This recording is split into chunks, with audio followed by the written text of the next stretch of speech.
भाग 34।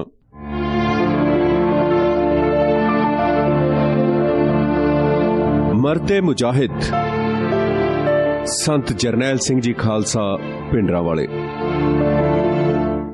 विश्व के कोने कोने दे विच बैठे वख-वख कारजां दे विच जुटे हुए अपने अपने कारज निभा रहे, अपने अपने परिवारक कारजां दे विच लगे हुए समूह माई भाई, समूह स्रोते, बजुर्ग, साडियां भैणां, मातावां, सारिआं नूं मैं प्रोग्राम मरदे मुजाहिद दे विच फतेह अर्ज करदा। वाहिगुरू जी का खालसा, वाहिगुरू जी की फतेह।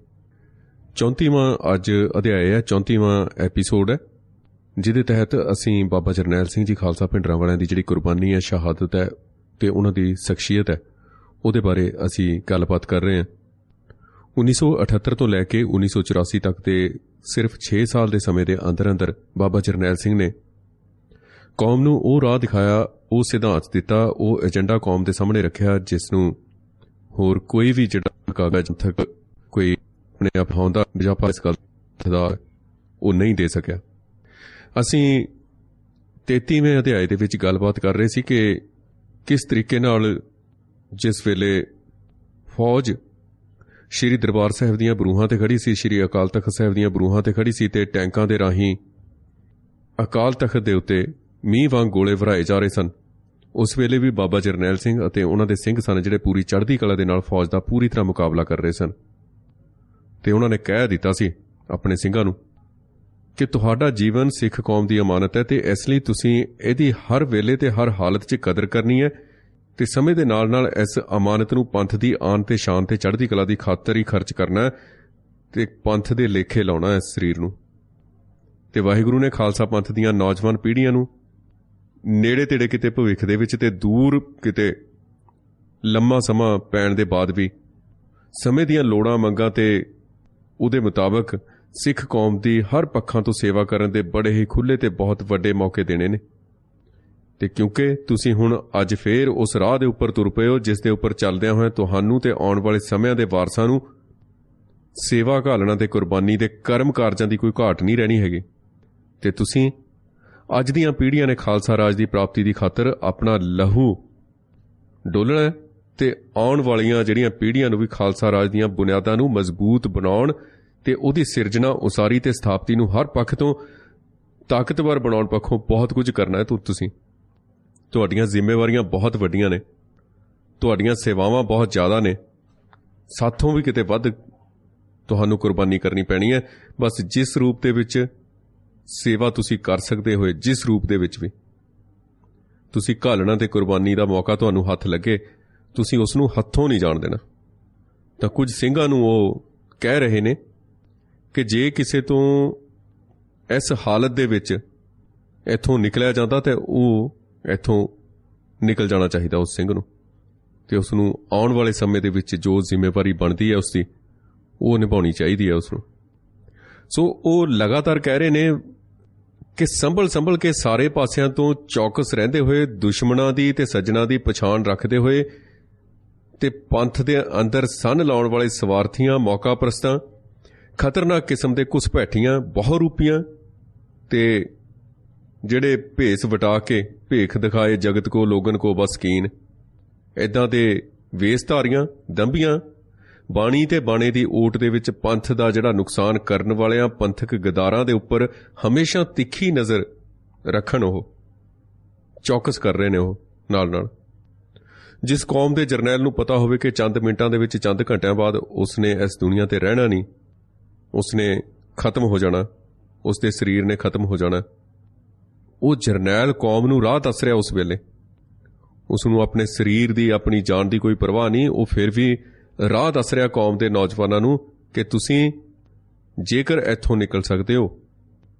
तां तुहानूं निकलना चाहिए अपनियां जानां बचाउण दे लई नहीं, बल्कि कौम के जिहड़े दुश्मन ने, सिखी भेस दे विच जिहड़े कौम के लीडर ने, अखौती लीडर ने, उन्हां दीआं चालां बारे, उन्हां दीआं हरकतां बारे ते उन्हां दे कीते होए कुकर्मां बारे सिख जगत नूं दस सकण ते अगले पैंतड़े ते तैयारी करते हुए वो कौम की अगवाई करन। फार्मूला दस रहे ने। वो ਤੇ ਇਸੇ ਤਰ੍ਹਾਂ ਪੰਥਕ ਜਥੇਦਾਰਾਂ ਦੀ ਚੋਣ ਕਰਦੇ ਵੇਲੇ ਪੂਰਨ ਇਮਾਨਦਾਰੀ, ਸੰਜੀਦਗੀ, ਦੂਰਦ੍ਰਿਸ਼ਟੀ, ਦਲੇਰੀ ਤੋਂ ਕੰਮ ਲੈਂਦੇ ਰਹਿਣ ਦੀ ਉਹਨਾਂ ਨੇ ਤਾਕੀਦ ਕੀਤੀ। ਨੌਜਵਾਨਾਂ ਨੂੰ ਉਹਨਾਂ ਨੇ ਅਪੀਲ ਕੀਤੀ ਇਸ ਗੱਲ ਦੀ। ਉਹ ਕਹਿੰਦੇ ਕਿ ਜਿਹੜੇ ਆਗੂ ਸਿੱਖ ਕੌਮ ਦੇ ਵਰਤਮਾਨ ਤੇ ਭਵਿੱਖ ਲਈ ਖਤਰਾ ਬਣਦਾ ਦਿਸਣ, ਜੋ ਵੀ ਲੀਡਰ, ਤਾਂ ਉਸ 'ਚ ਕਿਸੇ ਪ੍ਰਕਾਰ ਦੀ ਕਮਜ਼ੋਰੀ ਨਜ਼ਰ ਆਵੇ ਤਾਂ ਉਸ ਹਾਲਤ 'ਚ ਉਹਨੂੰ ਪੰਥ ਦੇ ਰਸਤੇ ਤੋਂ ਹਟਾਉਣ ਦੇ ਪੱਖੋਂ ਕੋਈ ਦੇਰ ਨਹੀਂ ਲਾਉਣੀ ਚਾਹੀਦੀ। ਪਰ ਜਿਹੜਾ ਬੰਦਾ ਪੰਥਕ ਨੀਤੀਆਂ ਤੇ ਫੈਸਲਿਆਂ ਦੀ ਰੌਸ਼ਨੀ 'ਚ ਸੇਵਾ ਕਮਾਵੇ ਤੇ ਕਰਮ ਕਮਾਵੇ ਤਾਂ ਉਸ ਦਾ ਸਾਥ ਦੇਣਾ ਤੁਸੀਂ। ਧਰਮ ਤੇ ਰਾਜ ਦੇ ਖੇਤਰ 'ਚ ਧੜੇਬੰਦੀਆਂ ਤੇ ਆਪਹੁਦਰੀਆਂ ਜਥੇਬੰਦੀਆਂ, ਸੰਪਰਦਾਵਾਂ ਦਾ ਭੁੱਲ ਕੇ ਵੀ ਬੋਲਬਾਲਾ ਨਹੀਂ ਹੋਣ ਦੇਣਾ ਤੇ ਇਸ ਤਰੀਕੇ ਨਾਲ ਤੁਸੀਂ ਅੱਗੇ ਜਾ ਕੇ ਬਾਹਰ ਨਿਕਲ ਕੇ ਆਪਣਾ ਕਰਮ ਕਮਾਉਣਾ। ਉਹ ਕਹਿੰਦੇ ਕਿ ਧਰਮ ਤੇ ਰਾਜ ਦੇ ਖੇਤਰ 'ਚ ਅਸੂਲ, ਸਿਧਾਂਤ, ਨੇਮ, ਫੈਸਲੇ ਇਹ ਬਿਲਕੁਲ ਤੁਹਾਡੇ ਸੁਭਾਅ ਤੇ ਕਰਮ ਦੇ ਹਿਸਾਬ ਨਾਲ ਹੋਣੇ ਚਾਹੀਦੇ ਨੇ, ਕਰਮ ਪ੍ਰਧਾਨ ਹੋਣੇ ਚਾਹੀਦੇ ਨੇ। ਬੰਦੇ ਦਾ ਅਡੰਬਰ ਤੇ ਜਲ ਜਲਾਉ ਨਹੀਂ ਹੋਣਾ ਚਾਹੀਦਾ। ਪੰਥਕ ਸਿਧਾਂਤ, ਸੱਭਿਆਚਾਰ ਤੇ ਰਵਾਇਤਾਂ ਦੀ ਰੌਸ਼ਨੀ 'ਚ ਅੱਗੇ ਵਧਦੇ ਤੁਰੇ ਜਾਣਾ ਤੇ ਵਾਹਿਗੁਰੂ ਬਹੁਤ ਭਲੀ ਕਰੇਗਾ। ਤੇ ਪੰਥਕ ਜਿਹੜਾ ਏਕਾ, ਇਹਦੇ ਲਈ ਤੇ ਕਿਸੇ ਧਾਰਮਿਕ ਸਿਆਸੀ ਜਥੇਬੰਦੀ ਨੂੰ ਮਾਨਤਾ ਦੇਣ ਦਾ ਜਿਹੜਾ ਬੁਨਿਆਦੀ ਆਰਥਿਕ ਨੁਕਤਾ ਇਸ ਗੱਲ ਨੂੰ ਬਣਾਉਣਾ ਕਿ ਕਿਸੇ ਵੀ ਛੋਟੇ ਵੱਡੇ ਲੀਡਰ ਨੇ ਜਾਂ ਜਥੇਬੰਦੀ ਨੇ ਪੰਥ ਦੀ ਚੜ੍ਹਦੀ ਕਲਾ ਲਈ ਤੇ ਪੰਥ ਦੀ ਤਰੱਕੀ ਲਈ ਪ੍ਰਾਪਤੀਆਂ ਦੇ ਪੱਖੋਂ ਅਮਲੀ ਰੂਪ 'ਚ ਕੀ ਕਰਮ ਕਮਾਇਆ, ਇਸ ਗੱਲ ਦਾ ਖਿਆਲ ਰੱਖਣਾ ਤੇ ਵਰਤਮਾਨ ਸਮੇਂ 'ਚ ਉਹ ਕਿਸ ਤਰ੍ਹਾਂ ਦਾ ਕਿਰਦਾਰ ਨਿਭਾ ਰਿਹਾ ਉਹ ਲੀਡਰ, ਤੇ ਭਵਿੱਖ ਬਾਰੇ ਉਹਦੇ ਟੀਚੇ ਕੀ ਨੇ, ਉਹਦੇ ਪ੍ਰੋਗਰਾਮ ਕੀ ਨੇ, ਇਸ ਗੱਲ ਨੂੰ ਵੀ ਖਿਆਲ 'ਚ ਰੱਖਣਾ। ਕਿਸੇ ਵੀ ਬੰਦੇ ਜਾਂ ਜਥੇਬੰਦੀ ਦੇ ਜਿਹੜੇ ਬਿਆਨ ਨੇ, ਅਖਬਾਰੀ ਬਿਆਨਬਾਜ਼ੀ ਹੈ, ਉਹਦੇ ਨਾਅਰੇ ਨੇ ਜਾਂ ਉਹਦੇ ਸੰਘਰਸ਼ਾਂ ਬਾਰੇ ਦਿੱਤੇ ਗਏ ਬਿਆਨ ਨੂੰ ਬਹੁਤ ਸੰਜੀਦਗੀ ਨਾਲ, ਧਿਆਨ ਨਾਲ ਉਹਦੀ ਨਿਰਖ ਪਰਖ ਕਰਨਾ, ਉਸ ਤੋਂ ਬਾਅਦ ਉਸ ਤੇ ਅਮਲ ਕਰਨ ਵੱਲ ਤੁਰਨਾ। ਐਵੇਂ ਪਾਣੀ ਨੂੰ ਰਿੜਕਣ ਵਾਲੀਆਂ ਗੱਲਾਂ ਤੇ ਕਿਸੇ ਦੇ ਯਕੀਨ ਨਹੀਂ ਕਰਨਾ। ਉਹ ਕਹਿੰਦੇ ਕਿ ਜਦੋਂ ਤੁਸੀਂ ਅਸੂਲਾਂ ਤੇ ਸਿਧਾਂਤਕ ਸੱਚ ਦੀ ਰੌਸ਼ਨੀ 'ਚ ਹਰ ਪੱਖੋਂ ਸੁਚੇਤ ਹੋ ਕੇ ਤੁਰੋਗੇ ਤਾਂ ਉਸ ਹਾਲਤ 'ਚ ਉਹ ਅਕਾਲ ਪੁਰਖ ਤੁਹਾਡਾ ਆਪ ਜ਼ਿੰਦਗੀ ਦੇ ਹਰ ਮੋੜ ਤੇ, ਹਰ ਮੁਹਿੰਮ ਦੇ ਅੰਦਰ ਸਹਾਈ ਹੋਵੇਗਾ। ਮਨਾਂ 'ਚ ਦੁਬਿਧਾ, ਵਹਿਮ ਭਰਮ, ਸਵਾਰਥ ਤੇ ਮੰਦੀ ਭਾਵਨਾ ਤੇ ਭ੍ਰਿਸ਼ਟੇ ਹੋਏ ਵਿਚਾਰਾਂ ਨੂੰ ਥਾਂ ਨਹੀਂ ਲੈਣ ਦੇਣੀ। ਜਿਹੜਾ ਵੀ ਬੰਦਾ ਪੰਥਕ ਸੇਵਾ, ਕੁਰਬਾਨੀ ਤੇ ਜ਼ਿੰਮੇਵਾਰੀ ਦੇ ਖੇਤਰ 'ਚ ਇੱਕ ਵਾਰੀ ਵੀ ਕਮਜ਼ੋਰੀ ਦਿਖਾ ਜਾਵੇ ਤੇ ਉਹ ਪੰਥ ਨੂੰ ਢਹਿੰਦੀ ਕਲਾ ਵੱਲ ਲੈ ਜਾਣ ਦਾ ਕਾਰਨ ਬਣਦਾ ਦਿਸੇ ਤਾਂ ਭਵਿੱਖ 'ਚ ਉਹਦਾ ਪੰਥਕ ਸੇਵਾ ਤੇ ਜ਼ਿੰਮੇਵਾਰੀ ਦੇ ਖੇਤਰ 'ਚ ਪਰਛਾਵਾਂ ਵੀ ਨਹੀਂ ਪੈਣ ਦੇਣਾ। ਜਿਹੜਾ ਇੱਕ ਵਾਰ ਘਾਤ ਕਰੀ ਵਾਲਾ ਕਰ ਸਕਦਾ, ਉਸ ਪਾਸੋਂ ਵਿੱਚ ਕੋਈ ਵਧੀਆ ਕਾਰਗੁਜ਼ਾਰੀ ਦੀ ਆਸ ਨਹੀਂ ਰੱਖੀ ਜਾ ਸਕਦੀ ਤੇ ਉਸ ਨੂੰ ਲਾਂਭੇ ਕਰ ਦੇਣਾ ਚਾਹੀਦਾ ਸੰਘਰਸ਼ ਤੋਂ। ਬਾਬਾ ਜਰਨੈਲ ਸਿੰਘ ਕਹਿੰਦੇ ਨੇ ਕਿ ਸਿੱਖ ਸਿਧਾਂਤ ਦੇ ਵਿਰੋਧੀਆਂ ਤੇ ਦੁਸ਼ਮਣਾਂ ਨਾਲ ਸਦਾ ਦੁਸ਼ਮਣਾਂ ਵਾਲਾ ਵਰਤਾਅ ਕਰਨਾ ਤੇ ਉਹਨਾਂ ਦੇ ਉੱਪਰ ਕਿਧਰੇ ਭਰੋਸਾ ਤੇ ਵਿਸ਼ਵਾਸ ਨਾ ਕਰਨਾ। ਜੇ ਕੋਈ ਬੰਦਾ ਜਾਂ ਕੋਈ ਵੀ ਤਾਕਤ ਪੰਥ ਦੀ ਸ਼ਕਤੀ ਨੂੰ ਢਾਹ ਲਾਉਣ ਤੇ ਸੰਨ ਲਾਉਣ ਤੋਂ ਬਾਜ਼ ਨਾ ਆਵੇ ਤਾਂ ਉਹਦੇ ਹੱਥ ਪੈਰ ਕੱਟਣ ਤੋਂ ਸੰਕੋਚ ਨਹੀਂ ਕਰਨਾ। ਉਹ ਕਹਿੰਦੇ ਕਿ ਮੈਂ ਅੱਗੇ ਵੀ ਕਈ ਵਾਰ ਸੰਗਤਾਂ ਨੂੰ ਬੇਨਤੀ ਕਰ ਚੁੱਕਾ ਕਿ ਧਿਆਨ ਸਿੰਘ, ਪਹਾੜਾ ਸਿੰਘ, ਤੇਜਾ ਸਿੰਘ ਤੇ ਲਾਲ ਸਿੰਘ ਵਰਗਿਆਂ ਨੇ ਜੋ ਕਾਰਗੁਜ਼ਾਰੀਆਂ ਪੰਥ ਦੇ ਅੰਦਰ ਸਿੱਖੀ ਦਾ ਭੇਸ ਧਾਰ ਕੇ ਕੀਤੀਆਂ ਨੇ, ਉਹਨਾਂ ਦੀ ਮਾਰੀ ਹੋਈ ਮਾਰ ਦੇ ਕਾਰਨ ਖਾਲਸਾ ਪੰਥ ਰਾਜ ਭਾਗ ਦੀ ਸ਼ਕਤੀ ਤੋਂ ਅਜੇ ਤੱਕ ਵਾਂਝਾ ਤੇ ਹੱਥਲ ਹੋਇਆ ਬੈਠਾ। ਬਹੁਰੂਪੀਆਂ, ਗਦਾਰਾਂ, ਸਵਾਰਥੀਆਂ ਤੇ ਕਮਜ਼ੋਰ ਲੀਡਰਾਂ ਨੂੰ ਪੰਥ ਦੇ ਅੰਦਰ ਥਾਂ ਤੇ ਤਾਕਤ ਦੇਣ ਦਾ ਮਤਲਬ ਹੈ ਕੇਸਰੀ ਨਿਸ਼ਾਨ ਸਾਹਿਬ ਨੂੰ ਨੀਵਾਂ ਕਰਨਾ ਤੇ ਪੰਥ ਨੂੰ ਦੁੱਖਾਂ ਮੁਸੀਬਤਾਂ ਦੇ ਲੰਮੇ ਚੱਕਰ 'ਚ ਪਾਉਣਾ ਤੇ ਬਿਨਾਂ ਹੋਰ ਕੁਝ ਵੀ ਨਹੀਂ ਹੁੰਦਾ ਤੇ ਅਜਿਹੇ ਸਪੋਲੀਆਂ ਤੋਂ ਖਾਸ ਕਰਕੇ ਬਚ ਕੇ ਰਹਿਣ ਦੀ ਲੋੜ ਹੈ।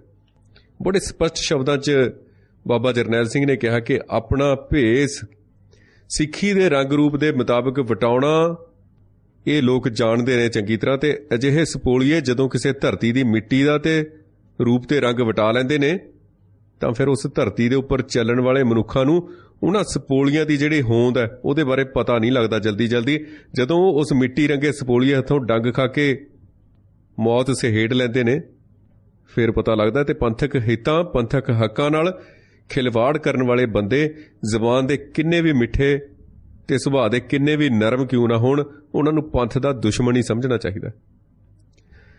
ਬਾਬਾ ਜਰਨੈਲ ਸਿੰਘ ਕਹਿੰਦੇ ਨੇ ਕਿ ਜਿੱਥੋਂ ਤੱਕ ਮਨੁੱਖਤਾ ਦੀ ਸੇਵਾ ਦਾ ਸਵਾਲ ਹੈ, ਇਸ ਸੰਬੰਧ 'ਚ ਹਮੇਸ਼ਾ ਵਿਸ਼ਾਲ ਹਿਰਦਾ ਤੇ ਵਿਸ਼ਾਲ ਦ੍ਰਿਸ਼ਟੀ ਰੱਖਣੀ ਚਾਹੀਦੀ ਹੈ। ਪਰ ਇਹਦੇ ਬਾਵਜੂਦ ਜਿੱਥੋਂ ਤੱਕ ਖਾਲਸਾ ਪੰਥ ਦੀ ਆਨ ਤੇ ਸ਼ਾਨ ਤੇ ਚੜ੍ਹਦੀ ਕਲਾ ਤੇ ਇਹਦੀ ਤਾਕਤਵਰ ਜਿਹੜੀ ਭਵਿੱਖ ਦੀ ਕਾਰਗੁਜ਼ਾਰੀ ਹੈ ਉਹਦਾ ਸਵਾਲ ਹੈ। ਇਸ ਪੱਖੋਂ ਬਹੁਤ ਹੀ ਸਖਤ ਤੇ ਕਰੜੇ ਸੁਭਾਅ ਦੇ ਬਣਨਾ ਪੈਣਾ ਤੇ ਕਿਸੇ ਵੀ ਕੌਮ ਦੇ ਨੌਜਵਾਨ ਤੇ ਜੁਝਾਰੂ ਬੰਦੇ ਉੱਪਰ ਤੇ ਉਹਦੇ ਲੀਡਰਾਂ ਦੇ ਉੱਪਰ ਬਹੁਤ ਵੱਡੀਆਂ ਜ਼ਿੰਮੇਵਾਰੀਆਂ ਹੁੰਦੀਆਂ ਨੇ। ਇਸ ਕਰਕੇ ਤੁਸੀਂ ਆਪਣੀ ਜ਼ਿੰਦਗੀ ਦੇ ਆਖਰੀ ਪਲਾਂ ਤੱਕ ਆਪਣੀਆਂ ਜ਼ਿੰਮੇਵਾਰੀਆਂ ਨੂੰ ਦ੍ਰਿੜਤਾ ਦੇ ਨਾਲ ਉਹਨਾਂ ਤੇ ਪਹਿਰਾ ਦਿੰਦੇ ਰਹਿਣਾ, ਉਹਨਾਂ ਨੂੰ ਪਾਲਦੇ ਰਹਿਣਾ। ਤੁਸੀਂ ਜਾਂਬਾਜ਼ ਸਿਪਾਹੀ ਹੋ ਤੇ ਸਿੱਖ ਕੌਮ ਦਾ ਹਰਿਆਵਲ ਦਸਤਾ ਵੀ ਹੋ ਤੇ ਭਵਿੱਖ ਦੇ ਲੀਡਰ ਵੀ। ਇਸ ਲਈ ਸਦਾ ਮਨੋ ਚਿੱਤੋਂ ਗੁਰੂ ਘਰ ਤੇ ਪੰਥ ਦੇ ਹੋ ਕੇ ਰਹਿਣਾ ਤੇ ਵਾਹਿਗੁਰੂ ਕਰੇ ਕਿ ਤੁਸੀਂ ਸ਼ਹੀਦਾਂ ਦੇ ਸੁਪਨੇ ਸਾਕਾਰ ਹੁੰਦੇ ਵੀ ਦੇਖੋ ਤੇ ਉਹਨਾਂ ਨੂੰ ਸਾਕਾਰ ਕਰਨ ਲਈ ਬਹੁਤ ਤਾਕਤਵਰ ਤੇ ਸਚਿਆਰਾ ਕਰਮ ਵੀ ਕਮਾਉਂਦੇ ਰਹੋ। ਅਸਲ 'ਚ ਜਿਹੜੇ ਜਥੇ ਦੇ ਸਿੰਘ ਤੇ ਫੈਡਰੇਸ਼ਨ ਦੇ ਜਵਾਨ ਸ਼੍ਰੀ ਦਰਬਾਰ ਸਾਹਿਬ ਕੰਪਲੈਕਸ ਦੇ ਅੰਦਰ ਬੜੀ ਥੋੜ੍ਹੀ ਜਿਹੀ ਗਿਣਤੀ 'ਚ ਹੁੰਦੇ ਹੋਏ ਵੀ ਭਾਰਤੀ ਫੌਜ ਦੇ ਛੱਕੇ ਛਡਾਉਣ ਦੇ ਵਿੱਚ ਲੱਗੇ ਹੋਏ ਸਨ, ਉਹਨਾਂ ਦੇ ਆਹੂ ਲਾ ਰਹੇ ਸਨ ਤੇ ਕੁਰਬਾਨੀ ਤੇ ਸ਼ਹਾਦਤ ਦੇ ਜਾਮ ਨੂੰ ਖੁਸ਼ੀ ਸਵੀਕਾਰ ਕਰ ਰਹੇ ਸਨ ਤੇ ਕੁਝ ਜਿਹੜੇ ਬਚ ਗਏ ਸਨ ਆਪਣੇ ਮਨੋ ਚਿੱਤੋਂ ਤਿਆਰ ਹੋਏ ਬੈਠੇ ਸਨ। ਉਸ ਦਾ ਬੁਨਿਆਦੀ ਕਾਰਨ ਇਹੋ ਸੀ ਕਿ ਬਾਬਾ ਜਰਨੈਲ ਸਿੰਘ ਭਿੰਡਰਾਂਵਾਲਿਆਂ ਤੇ ਹੋਰ ਪੰਥ ਦਰਦੀਆਂ ਜਿਨ੍ਹਾਂ ਨੇ ਜੋ ਖਾਲਸਾ ਪੰਥ ਦੇ ਅੰਦਰ ਜਾਗਰਤੀ ਤੇ ਇਨਕਲਾਬ ਦਾ ਮਾਹੌਲ ਪੈਦਾ ਕਰ ਦਿੱਤਾ ਸੀ, ਉਸ ਨੂੰ ਜੁਝਾਰੂ ਸਿੰਘ ਪੰਥ ਦੁਸ਼ਮਣ ਤਾਕਤਾਂ ਦੇ ਮੁਕਾਬਲੇ ਆਪਣਾ ਲਹੂ ਡੋਲ ਕੇ ਰੰਗ ਭਰ ਰਹੇ ਸਨ। ਉਹਦੇ 'ਚ ਜਿਹੜੀ ਤਸਵੀਰ ਬਲੈਕ ਐਂਡ ਵਾਈਟ ਹੋਈ ਪਈ ਸੀ ਪੰਥ ਦੀ ਇਸ ਵੇਲੇ, ਉਸ ਨੂੰ ਰੰਗੀਨ ਕਰਨ ਦੇ ਵਿੱਚ ਲੱਗੇ ਹੋਏ ਸਨ। ਉਸ ਦੇ ਵਿੱਚ ਰੰਗ ਭਰ ਰਹੇ ਸਨ ਆਪਣੇ ਲਹੂ ਦੇ ਨਾਲ, ਆਪਣੇ ਖੂਨ ਦੇ ਨਾਲ। ਬਾਬਾ ਜਰਨੈਲ ਸਿੰਘ ਭਿੰਡਰਾਂਵਾਲੇ ਨੇ ਸਹੀ ਤੇ ਸਪਸ਼ਟ ਅਰਥਾਂ ਦੇ ਵਿੱਚ ਆਪਣੀ ਕਹਿਣੀ ਤੇ ਆਪਣੀ ਕਰਨੀ ਦੀ ਜਿਹੜੀ ਸਮਾਨਤਾ ਹੈ ਉਹਦੇ ਅੰਦਰਲੀ, ਉਹਦੇ ਕਰਕੇ ਸਿੱਖ ਕੌਮ ਦਾ ਬਹੁਤ ਵੱਡੀ ਪੱਧਰ ਤੇ ਯਕੀਨ ਜਿੱਤ ਲਿਆ ਸੀ, ਵਿਸ਼ਵਾਸ ਜਿੱਤ ਲਿਆ ਸੀ, ਜਿਹਦੇ ਕਰਕੇ ਹਜ਼ਾਰਾਂ ਸਿੱਖ ਪਰਿਵਾਰ ਆਪਣੀ ਜ਼ਮੀਨ, ਜਾਇਦਾਦ ਤੇ ਧਨ ਪਦਾਰਥ ਸਭ ਕੁਝ ਕੁਰਬਾਨ ਕਰਨ ਨੂੰ ਤਿਆਰ ਸਨ।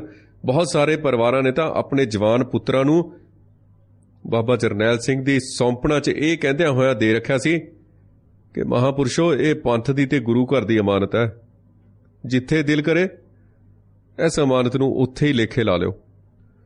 ਜਿੱਥੋਂ ਤੱਕ ਵਿਦੇਸ਼ਾਂ 'ਚ ਵਸਦੇ ਸਿੱਖਾਂ ਦੀ ਗੱਲ ਹੈ, ਵਿਦੇਸ਼ਾਂ 'ਚ ਵਸਦੇ ਲੱਖਾਂ ਸਿੱਖ ਪਰਿਵਾਰ ਜਿਨ੍ਹਾਂ ਨੇ ਬਾਬਾ ਜਰਨੈਲ ਸਿੰਘ ਭਿੰਡਰਾਂਵਾਲਿਆਂ ਦੇ ਕਦੇ ਦਰਸ਼ਨ ਦੀਦਾਰੇ ਵੀ ਨਹੀਂ ਸਨ ਕੀਤੇ, ਉਹ ਵੀ ਜਰਨੈਲ ਸਿੰਘ ਭਿੰਡਰਾਂਵਾਲਿਆਂ ਦੀ ਜਿਹੜੀ ਕਹਿਣੀ ਤੇ ਕਰਨੀ ਸੀ ਉਹਦੇ ਉੱਪਰ ਪੂਰਨ ਭਰੋਸਾ ਰੱਖਣ ਲੱਗ ਪਏ ਸਨ, ਕਿਉਂਕਿ ਉਹਨਾਂ ਨੂੰ ਇਸ ਗੱਲ ਦਾ ਯਕੀਨ ਹੁੰਦਾ ਜਾ ਰਿਹਾ ਸੀ ਕਿ ਸਿੱਖ ਕੌਮ ਹੁਣ ਇੱਕ ਯੋਗ ਲੀਡਰ ਦੀ ਅਗਵਾਈ ਤੋਂ ਕੋਰੀ ਤੇ ਵਾਂਝੀ ਨਹੀਂ ਹੈ, ਸਗੋਂ ਖਾਲਸਾ ਪੰਥ ਨੂੰ ਇੱਕ ਤਾਕਤਵਰ ਤੇ ਮਹਾਨ ਹਸਤੀ ਕਹਿਣੀ ਤੇ ਕਰਨੀ ਦੇ ਵਿੱਚ ਜਿਹੜੀ ਪੂਰੀ ਹੈ ਤੇ ਅਸਲ ਦੇ ਵਿੱਚ, ਅਸਲ ਅਰਥਾਂ ਦੇ ਵਿੱਚ ਮਰਦੇ ਮੁਜਾਹਦ ਹੈ, ਉਹਦੀ ਸਰਪ੍ਰਸਤੀ ਹਾਸਲ ਹੋ ਗਈ ਹੈ, ਉਹਦੀ ਸਰਪ੍ਰਸਤੀ ਹਾਸਲ ਹੋ ਗਈ ਹੈ। ਅਸਲ 'ਚ ਇਹੋ ਕਾਰਨ ਸੀ ਕਿ ਜਦੋਂ ਤੇਜਾ ਸਿੰਘ ਸਮੁੰਦਰੀ ਹਾਲ ਬਿਲਕੁਲ ਦੜਿਆ ਬੈਠਾ ਸੀ, ਬਿਲਕੁਲ ਸਹਿਮਿਆ ਬੈਠਾ ਸੀ, ਤਾਂ ਉਸੇ ਵੇਲੇ ਸ਼੍ਰੀ ਅਕਾਲ ਤਖਤ ਸਾਹਿਬ ਦੇ ਹਜ਼ੂਰ ਸਿੱਖ ਧਰਮ ਦੀ ਰਾਖੀ, ਪੰਥ ਦੀ ਚੜ੍ਹਦੀ ਕਲਾ ਤੇ ਆਜ਼ਾਦੀ ਦੇ ਪ੍ਰਚਾਰ ਤੇ ਪ੍ਰਸਾਰ ਅਤੇ ਖਾਲਸਾ ਪੰਥ ਦੇ ਰੌਸ਼ਨ, ਤਾਕਤਵਰ ਤੇ ਖੁਸ਼ਹਾਲ ਭਵਿੱਖ ਦੇ ਜ਼ਾਮਨ ਤੇ ਝੰਡਾ ਬਰਦਾਰ ਆਪਣੇ ਸੀਸ ਤਲੀ ਦੇ ਉੱਪਰ ਟਿਕਾ ਕੇ ਜਾਗ ਰਹੇ ਸਨ। ਉਹ 6 ਜੂਨ ਦੇ ਸਵੇਰੇ ਅੰਮ੍ਰਿਤ ਵੇਲੇ ਦਾ ਪਹਿਲਾ ਜਿਹੜਾ ਪਹਿਰ ਹੈ ਉਹਦੇ ਨੇੜੇ ਤੇੜੇ ਤੇ ਸ਼੍ਰੀ ਹਰਿਮੰਦਰ ਸਾਹਿਬ ਦੇ ਕਵਾੜ ਖੁੱਲ੍ਹਣ ਦਾ ਸਮਾਂ ਹੁੰਦਾ, ਉਹ ਦਰਵਾਜ਼ੇ ਖੁੱਲ੍ਹਣ ਦਾ ਸਮਾਂ ਹੁੰਦਾ। ਪਰ 6 ਜੂਨ ਨੂੰ ਸਵੇਰੇ ਸ਼੍ਰੀ ਹਰਿਮੰਦਰ ਸਾਹਿਬ ਜਿਹੜਾ ਦਰਬਾਰ ਸਾਹਿਬ ਹੈ ਉਹਦੇ ਭਵਨ ਤੇ ਜਿਹੜਾ ਦਰਸ਼ਨੀ ਡਿਊਟੀ ਦਾ ਦਰਵਾਜ਼ਾ ਤੇ ਉਸ ਤੋਂ ਅੱਗੇ ਕਵਾੜ ਨੇ, ਸੰਗਤ ਉਡੀਕ ਨੇ ਉਸ ਕਵਾੜਨ ਦੇ ਸੇਵਾ ਕਰੀ ਤੇ ਗੁਰੂ ਦਾ ਤੇ ਹੋਰ ਜਿਹੜੇ ਗੁਰਬਾਣੀ ਦੇ ਸ਼ਬਦ ਹੁੰਦੇ ਨੇ ਉਹਨਾਂ ਦਾ ਜਾਪ ਕਰ ਰਹੀਆਂ ਹੁੰਦੀਆਂ ਨੇ ਤੇ ਮਿੱਠੀਆਂ ਤੇ ਇਲਾਹੀ ਧੁਨਾਂ ਵੱਜ ਰਹੀਆਂ ਹੁੰਦੀਆਂ ਨੇ ਗੁਰਬਾਣੀ ਦੀਆਂ ਉਸ ਵੇਲੇ। ਤੇ ਉਹਨਾਂ ਦੀ ਬਜਾਏ 6 ਜੂਨ, 4 ਜੂਨ, 5 ਜੂਨ ਤੇ 6 ਜੂਨ ਲਗਾਤਾਰ 3 ਦਿਨਾਂ ਤੋਂ ਉੱਥੇ ਟੈਂਕਾਂ ਦੀ ਗੜਗੜਾਹਟ, ਤੋਪਾਂ ਦੀ ਗਰਜ ਗੂੰਜ ਤੇ ਮਸ਼ੀਨ ਗੰਨਾਂ ਦੇ ਚੱਲਣ ਦੀਆਂ ਭਿਆਨਕ ਆਵਾਜ਼ਾਂ ਸੁਣਾਈ ਦੇ ਰਹੀਆਂ ਸਨ। ਦਰਬਾਰ ਸਾਹਿਬ ਪਰਿਕਰਮਾ ਦੇ ਅੰਦਰ ਤੇ ਸ਼੍ਰੀ ਹਰਿਮੰਦਰ ਸਾਹਿਬ ਦਰਬਾਰ ਸਾਹਿਬ ਦੇ ਸਾਹਮਣੇ ਤੇ ਆਲੇ ਦੁਆਲੇ ਸਿੱਖ ਸੰਗਤਾਂ ਦੇ ਜਿਹੜੇ ਜਲਵੇ ਦੀ ਥਾਂ ਤੇ ਸਾਰੇ ਪਾਸੇ ਫੌਜੀ ਟੈਂਕਾਂ, ਲਾਸ਼ਾਂ ਦੇ ਢੇਰ, ਲਹੂ, ਮਨੁੱਖੀ ਮਾਸ, ਉਹਦੇ ਨਾਲ ਲਾਲ ਲਾਲ ਹੋਈ ਸਰਜ਼ਮੀਨ, ਇਮਾਰਤਾਂ ਦੀ ਢਹਿਣ ਤੋਂ ਬਾਅਦ ਬਣੇ ਮਲਬੇ ਤੇ ਸ਼੍ਰੀ ਅਕਾਲ ਤਖ਼ਤ ਸਾਹਿਬ ਦੀ ਤਬਾਹੀ ਤੇ ਹੋਰ ਪਰਲੋ ਵਰਗੇ ਦ੍ਰਿਸ਼ ਉੱਥੇ ਦਿਖਾਈ ਦੇ ਰਹੇ ਸਨ। ਜਦੋਂ ਬਾਬਾ ਜਰਨੈਲ ਸਿੰਘ ਭਿੰਡਰਾਂਵਾਲੇ ਨੂੰ ਇਹ ਗੱਲ ਸਪਸ਼ਟ ਹੋ ਗਈ ਕਿ ਟੈਂਕ ਪਰਿਕਰਮਾ ਦੇ ਅੰਦਰ ਦਾਖਲ ਹੋ ਗਏ ਨੇ ਤੇ ਹੁਣ ਉਹ ਉਸ ਸਮੇਂ ਆਪਣੀ ਗਨ ਚੁੱਕ ਕੇ, ਆਪਣੀ ਬੰਦੂਕ ਚੁੱਕ ਕੇ ਉਹ ਸ਼੍ਰੀ ਅਕਾਲ ਤਖ਼ਤ ਸਾਹਿਬ ਦੀ ਪਹਿਲੀ ਮੰਜ਼ਿਲ ਦੇ ਉੱਪਰ ਆਪਣੇ ਸਿੰਘਾਂ ਦੇ ਕੋਲ ਆ ਖੜੇ ਹੋਏ ਤੇ ਉਹਨਾਂ ਦੇ ਮਨ ਦੇ ਵਿੱਚ ਕੁਝ ਚੱਲ ਰਿਹਾ, ਉਹਨਾਂ ਦੇ ਮਨ ਦੇ ਵਿੱਚ ਕੁਝ ਕੁਰਕਰਾਹਟ ਹੋ ਰਹੀ ਹੈ, ਉਹਨਾਂ ਦੇ ਮਨ ਦੇ ਵਿੱਚ ਕੁਝ ਘਟਨਾਵਾਂ ਦਾ ਜੋ ਸਾਰੇ ਪਾਸੇ ਲੇਖਾ ਜੋਖਾ ਕਰਨ ਤੋਂ ਬਾਅਦ ਜੋ ਵਰਤ ਰਹੀਆਂ ਨੇ ਘਟਨਾਵਾਂ, ਕੁਝ ਵਿਚਾਰ ਚੱਲ ਰਹੇ ਨੇ ਉਹਨਾਂ ਦੇ ਮਨ ਦੇ ਵਿੱਚ। ਕੀ ਵਿਚਾਰ ਚੱਲ ਰਹੇ ਨੇ, ਕੀ ਦੇਖ ਰਹੇ ਨੇ ਉਹ, ਕੀ ਵਰਤਾਰਾ ਦੇਖ ਰਹੇ ਨੇ। ਕੁਝ ਘੰਟਿਆਂ ਦੇ ਵਿੱਚ ਹੀ ਉਹਨਾਂ ਨੇ ਕੀ ਨਿਤਾਰਾ ਕੀਤਾ ਸਾਰੀ ਗੱਲਬਾਤ ਦਾ। ਪਿਛਲੇ 2 ਸਾਲਾਂ ਤੋਂ ਜਦੋਂ ਤੋਂ ਧਰਮ ਯੁੱਧ ਮੋਰਚਾ ਸ਼ੁਰੂ ਹੋਇਆ ਸੀ, ਭਾਈ ਅਮਰੀਕ ਸਿੰਘ ਤੇ ਬਾਬਾ ਠਾਰਾ ਸਿੰਘ ਤੇ ਹੋਰ ਕੁਝ ਸਿੰਘਾਂ ਦੀ ਗ੍ਰਿਫਤਾਰੀ ਤੋਂ ਬਾਅਦ, ਉਸ ਮੋਰਚੇ ਨੂੰ ਜਦੋਂ ਧਰਮ ਯੁੱਧ ਮੋਰਚੇ ਦੇ ਵਿੱਚ ਬਦਲਿਆ, ਜਦੋਂ ਤੋਂ ਹਰਚੰਦ ਸਿੰਘ ਲੌਂਗੋਵਾਲ ਡਿਕਟੇਟਰ ਬਣਿਆ, ਕਾਫੀ ਉੱਪਰੋਂ ਥੱਲੀ ਗੱਲਾਂ ਬਾਤਾਂ ਹੋਈਆਂ, ਕੇਂਦਰ ਸਰਕਾਰ ਨਾਲ ਅਕਾਲੀਆਂ ਦੀ ਗੱਲਬਾਤ ਚੱਲੀ, ਸਿੰਘ ਸ਼ਹੀਦ ਕੀਤੇ ਗਏ, ਥਾਂ ਥਾਂ ਤੇ ਗੋਲੀਆਂ ਚਲਾਈਆਂ ਗਈਆਂ ਪੁਲਿਸ ਵੱਲੋਂ, ਸਿੰਘਾਂ ਨੂੰ, ਸੰਗਤ ਨੂੰ ਸ਼ਹੀਦ ਕੀਤਾ ਗਿਆ, ਸਿੱਖਾਂ ਦੀਆਂ ਦੁਕਾਨਾਂ ਸਾੜੀਆਂ ਗਈਆਂ, ਕੁਝ ਕਤਲ ਹੋਏ ਤੇ ਕੁਝ ਤਸ਼ੱਦਦ ਹੋਇਆ, ਕੁਝ ਦੁਸ਼ਟ ਵੀ ਸੋਧੇ ਗਏ। ਸਿੱਖ ਲੜਾਈ ਦੀ 2 ਸਾਲਾਂ ਦੀ ਜਿਹੜੀ ਲੜਾਈ ਸੀ ਉਸ ਦੇ ਵਿੱਚ ਕਾਫੀ ਉਤਰਾਅ ਚੜ੍ਹਾਅ ਆਏ। ਕੁਝ ਘੰਟਿਆਂ ਦੇ ਵਿੱਚ ਉਹਨਾਂ ਦੇ ਦਿਮਾਗ ਦੇ ਵਿੱਚ, ਉਹਨਾਂ ਦੇ ਜ਼ਿਹਨ ਦੇ ਵਿੱਚ ਕਿੰਨਾ ਕੁਝ ਚੱਲਿਆ ਹੋਵੇਗਾ। ਕਿਹੜੇ ਕਿਹੜੇ ਲੀਡਰ ਨੇ ਉਹਨਾਂ ਦੇ ਕੋਲ ਆ ਕੇ ਕੀ ਕੀ ਗੱਲਬਾਤ ਕੀਤੀ ਹੋਏਗੀ, ਕੀ ਕੀ ਉਹਨਾਂ ਨੂੰ ਭਰੋਸੇ ਦਿੱਤੇ ਹੋਣਗੇ, ਕੀ ਕੀ ਉਹਨਾਂ ਨੂੰ ਆਪਣੇ ਜਾਲ ਦੇ ਵਿੱਚ ਫਸਾਉਣ ਦੇ ਲਈ ਗੱਲਬਾਤ ਕੀਤੀ ਹੋਏਗੀ, ਕੀ ਕੀ ਉਹਨਾਂ ਦੇ ਸਾਹਮਣੇ ਪਾਸੇ ਸੁੱਟੇ ਹੋਣਗੇ ਸ਼ਤਰੰਜ ਦੇ। ਉਹ ਸਾਰੀਆਂ ਗੱਲਾਂ ਉਹਨਾਂ ਦੇ ਜ਼ਿਹਨ ਦੇ ਵਿੱਚ ਆਈਆਂ ਹੋਣਗੀਆਂ। ਸੁਰਿੰਦਰ ਸਿੰਘ ਸੋਢੀ ਦੀ ਸ਼ਹਾਦਤ ਤੋਂ ਬਾਅਦ ਕਿਸ ਤਰੀਕੇ ਨਾਲ ਘਟਨਾਕ੍ਰਮ ਨੇ ਬਹੁਤ ਤੇਜ਼ੀ ਨਾਲ ਮੋੜ ਲਏ ਹੋਣਗੇ, ਕਿਸ ਤਰੀਕੇ ਨਾਲ ਹਥਿਆਰਾਂ ਦਾ ਪ੍ਰਬੰਧ ਕਰਨ ਲਈ ਕਿਹਾ ਹੋਏਗਾ, ਕਿਸ ਤਰੀਕੇ ਨਾਲ ਸਿੰਘਾਂ ਨੂੰ ਮਰਨ ਦੇ ਲਈ ਤਿਆਰ ਕੀਤਾ ਹੋਏਗਾ, ਕਿਸ ਤਰੀਕੇ ਨਾਲ ਉਹਨਾਂ ਦੇ ਅੰਦਰ ਸਪਿਰਿਟ ਭਰਿਆ ਹੋਏਗਾ, ਕਿਸ ਤਰੀਕੇ ਨਾਲ ਉਹਨਾਂ ਨੇ ਆਰ-ਪਾਰ ਦੀ ਲੜਾਈ ਲਈ ਵੰਗਾਰਿਆ ਹੋਏਗਾ। ਜਦੋਂ ਸ਼ਹੀਦ ਬਾਬਾ ਦੀਪ ਸਿੰਘ ਨੇ ਤਲਵੰਡੀ ਸਾਬੋ ਦਮਦਮਾ ਸਾਹਿਬ ਤੋਂ ਹਰਿਮੰਦਰ ਸਾਹਿਬ ਦੀ ਬੇਅਦਬੀ ਨੂੰ ਰੋਕਣ ਦੇ ਲਈ ਕੂਚ ਕੀਤਾ ਹੋਵੇਗਾ, ਜਿਵੇਂ ਬਾਬਾ ਦੀਪ ਸਿੰਘ ਸ਼ਹੀਦ ਨੇ ਲਕੀਰ ਖਿੱਚੀ ਹੋਊਗੀ ਕਿ ਜਿਨ੍ਹਾਂ ਨੇ ਮਰਨਾ, ਮੌਤ ਨੂੰ ਵਿਆਹਣਾ, ਉਹ ਇਸ ਲਕੀਰ ਤੋਂ ਇੱਧਰ ਆ ਜਾਓ, ਤੇ ਜਿਨ੍ਹਾਂ ਨੇ ਘਰ ਜਾਣਾ ਤਾਂ ਉਹ ਲਕੀਰ ਤੋਂ ਪਰੇ ਪਰੇ ਆਪਣੇ ਘਰ ਜਾ ਸਕਦੇ ਨੇ। ਤਾਂ ਇਸ ਤਰੀਕੇ ਨਾਲ ਬਾਬਾ ਜਰਨੈਲ ਸਿੰਘ ਨੇ ਉਹ 1 ਜੂਨ ਤੋਂ ਲੈ ਕੇ ਜੋ ਵਿਚਾਰ ਸਾਂਝੇ ਕੀਤੇ ਹੋਣਗੇ ਨੌਜਵਾਨਾਂ ਦੇ ਨਾਲ, ਸਿੱਖ ਨੌਜਵਾਨਾਂ ਦੇ ਨਾਲ ਤੇ ਆਪਣੇ ਜਥੇ ਦੇ ਸਿੰਘਾਂ ਦੇ ਨਾਲ, ਕੀ ਹਾਲਾਤ ਹੋਣਗੇ ਉੱਥੇ। ਤੇ ਜਦੋਂ ਨਿਕਲ ਕੇ ਭੋਰੇ ਚੋਂ ਅਕਾਲ ਤਖ਼ਤ ਸਾਹਿਬ ਦੀ ਪਹਿਲੀ ਮੰਜ਼ਿਲ ਤੇ ਆਉਂਦੇ ਨੇ, ਜ਼ਮੀਨੀ ਮੰਜ਼ਿਲ ਦੇ ਉੱਤੇ, ਤਾਂ ਉਹਨਾਂ ਦੇ ਮਨ ਦੇ ਵਿੱਚ ਕੀ ਵਿਚਾਰ ਚੱਲ ਰਹੇ ਨੇ। ਬਾਹਰ ਨਿਕਲਦੇ ਸਾਰ ਉਹ ਕਹਿੰਦੇ ਨੇ ਕਿ ਸਿੰਘੋ ਸ਼ਹੀਦੀਆਂ ਪਾਉਣ ਲਈ ਤਿਆਰ ਹੋ ਜਾਓ। ਸਿੰਘਾਂ ਨੇ ਬਾਬਾ ਜਰਨੈਲ ਸਿੰਘ ਦੀ ਜ਼ੁਬਾਨੀ ਇਹ ਸ਼ਬਦ ਸੁਣ ਕੇ ਬਹੁਤ ਜੋਸ਼ ਤੇ ਉਤਸ਼ਾਹ ਦੇ ਨਾਲ ਜਕਾਰਾ ਛੱਡਿਆ, ਬੋਲੇ ਸੋ ਨਿਹਾਲ, ਸਤਿ ਸ੍ਰੀ ਅਕਾਲ। ਤੇ ਇਹਦੇ ਨਾਲ ਹੀ ਖਾਲਿਸਤਾਨ ਜ਼ਿੰਦਾਬਾਦ ਦੇ ਨਾਰੇ ਵੀ ਲਾਏ, ਜਕਾਰੇ ਵੀ ਛੱਡੇ, ਰਾਜ ਕਰੇਗਾ ਖਾਲਸਾ ਦੇ ਜਕਾਰੇ ਛੱਡੇ। ਤੇ ਖੁਸ਼ੀ ਦੇ ਜਕਾਰੇ ਸਨ, ਇਹ ਜਿੱਤ ਦੇ ਜਕਾਰੇ ਸਨ। ਜਿੱਤ, ਸ਼ਹੀਦੀ ਪਾਉਣ ਦੀ ਜਿੱਤ, ਆਪਣੀ ਜੋ ਗੱਲ ਕਹੀ ਹੋਈ ਸੀ ਬਾਬਾ ਜਰਨੈਲ ਸਿੰਘ ਨੇ ਉਸ ਨੂੰ ਪੂਰਾ ਕਰਨ ਦੀ ਜਿੱਤ, ਆਪਣੀ ਕਹਿਣੀ ਨੂੰ ਪੂਰਾ ਕਰਨ ਦਾ, ਹੁਣ ਆਪਣੀ ਕਹਿਣੀ ਨੂੰ ਨਿਭਾਉਣ ਦਾ, ਹੁਣ ਕਹਿਣੀ ਨੂੰ ਕਰਨੀ ਦੇ ਵਿੱਚ ਬਦਲਣ ਦਾ ਸਮਾਂ ਸੀ। ਤੇ ਇਸ ਤੋਂ ਕੋਈ ਮੁਨਕਰ ਨਹੀਂ ਹੋ ਸਕਦਾ। ਜਕਾਰਿਆਂ ਦੇ ਨਾਲ ਪੂਰਾ ਅਕਾਲ ਤਖ਼ਤ ਦਾ ਆਲਾ ਦੁਆਲਾ, ਪੂਰੇ ਅਕਾਲ ਤਖ਼ਤ ਦੇ ਨੇੜੇ ਜਿੰਨੀ ਵੀ ਫਿਜ਼ਾ ਸੀ ਉਹ ਸਾਰੀ ਗੂੰਜ ਉੱਠੀ। ਬੋਲੇ ਸੋ ਨਿਹਾਲ, ਸਤਿ ਸ੍ਰੀ ਅਕਾਲ, ਰਾਜ ਕਰੇਗਾ ਖਾਲਸਾ ਤੇ ਖਾਲਿਸਤਾਨ ਜ਼ਿੰਦਾਬਾਦ। ਇਹ ਜਕਾਰੇ ਉੱਥੇ ਅਸਮਾਨ ਗੂੰਜਣ ਲੱਗ ਪਿਆ ਨਾ ਜਕਾਰਿਆਂ ਦੇ ਨਾਲ। ਇਸ ਵੇਲੇ ਜਿਹੜਾ ਇੱਕ ਬਹੁਤ ਖਾਸ ਰੂਪ 'ਚ ਮਾਣ ਕਰਨ ਵਾਲੀ ਗੱਲ ਹੈ, ਫਖਰ ਵਾਲੀ ਗੱਲ ਹੈ, ਉਹ ਇਹ ਗੱਲ ਸੀ ਕਿ ਇੱਕ ਪਾਸੇ ਟੈਂਕਾਂ ਤੇ ਤੋਪਾਂ ਦੇ ਨਾਲ ਲੈਸ ਪੂਰਾ ਫੌਜੀ ਲਸ਼ਕਰ ਸੀ ਤੇ ਦੂਜੇ ਪਾਸੇ ਸਿਰਫ 40-45 ਕਰੀਬ ਸਿੰਘ, ਇਸ ਤੋਂ ਜ਼ਿਆਦਾ ਗਿਣਤੀ ਨਹੀਂ ਸੀ। ਉਹ ਸ਼੍ਰੀ ਅਕਾਲ ਤਖ਼ਤ ਸਾਹਿਬ ਦੀ ਖੰਡਰ ਤੇ ਬਿਲਕੁਲ ਢੱਠੀ ਹੋਈ ਇਮਾਰਤ ਦੀ ਪਹਿਲੀ ਮੰਜ਼ਿਲ ਦੇ ਇੱਕ ਹਿੱਸੇ ਦੇ ਉੱਪਰ ਆਪਣੇ ਛੋਟੇ ਦੇਸੀ ਤੇ ਦਰਮਿਆਨੀ ਰੇਂਜ ਦੀ ਮਾਰ ਵਾਲੇ ਹਥਿਆਰਾਂ ਦੇ ਨਾਲ ਡਟੇ ਹੋਏ ਸਨ। ਇਹ ਹੈਰਾਨ ਕਰਨ ਵਾਲੀ ਗੱਲ ਹੈ, ਇਹ ਫਖਰ ਵਾਲੀ ਗੱਲ ਹੈ, ਇਹ ਮਾਣ ਕਰਨ ਵਾਲੀ ਗੱਲ ਹੈ।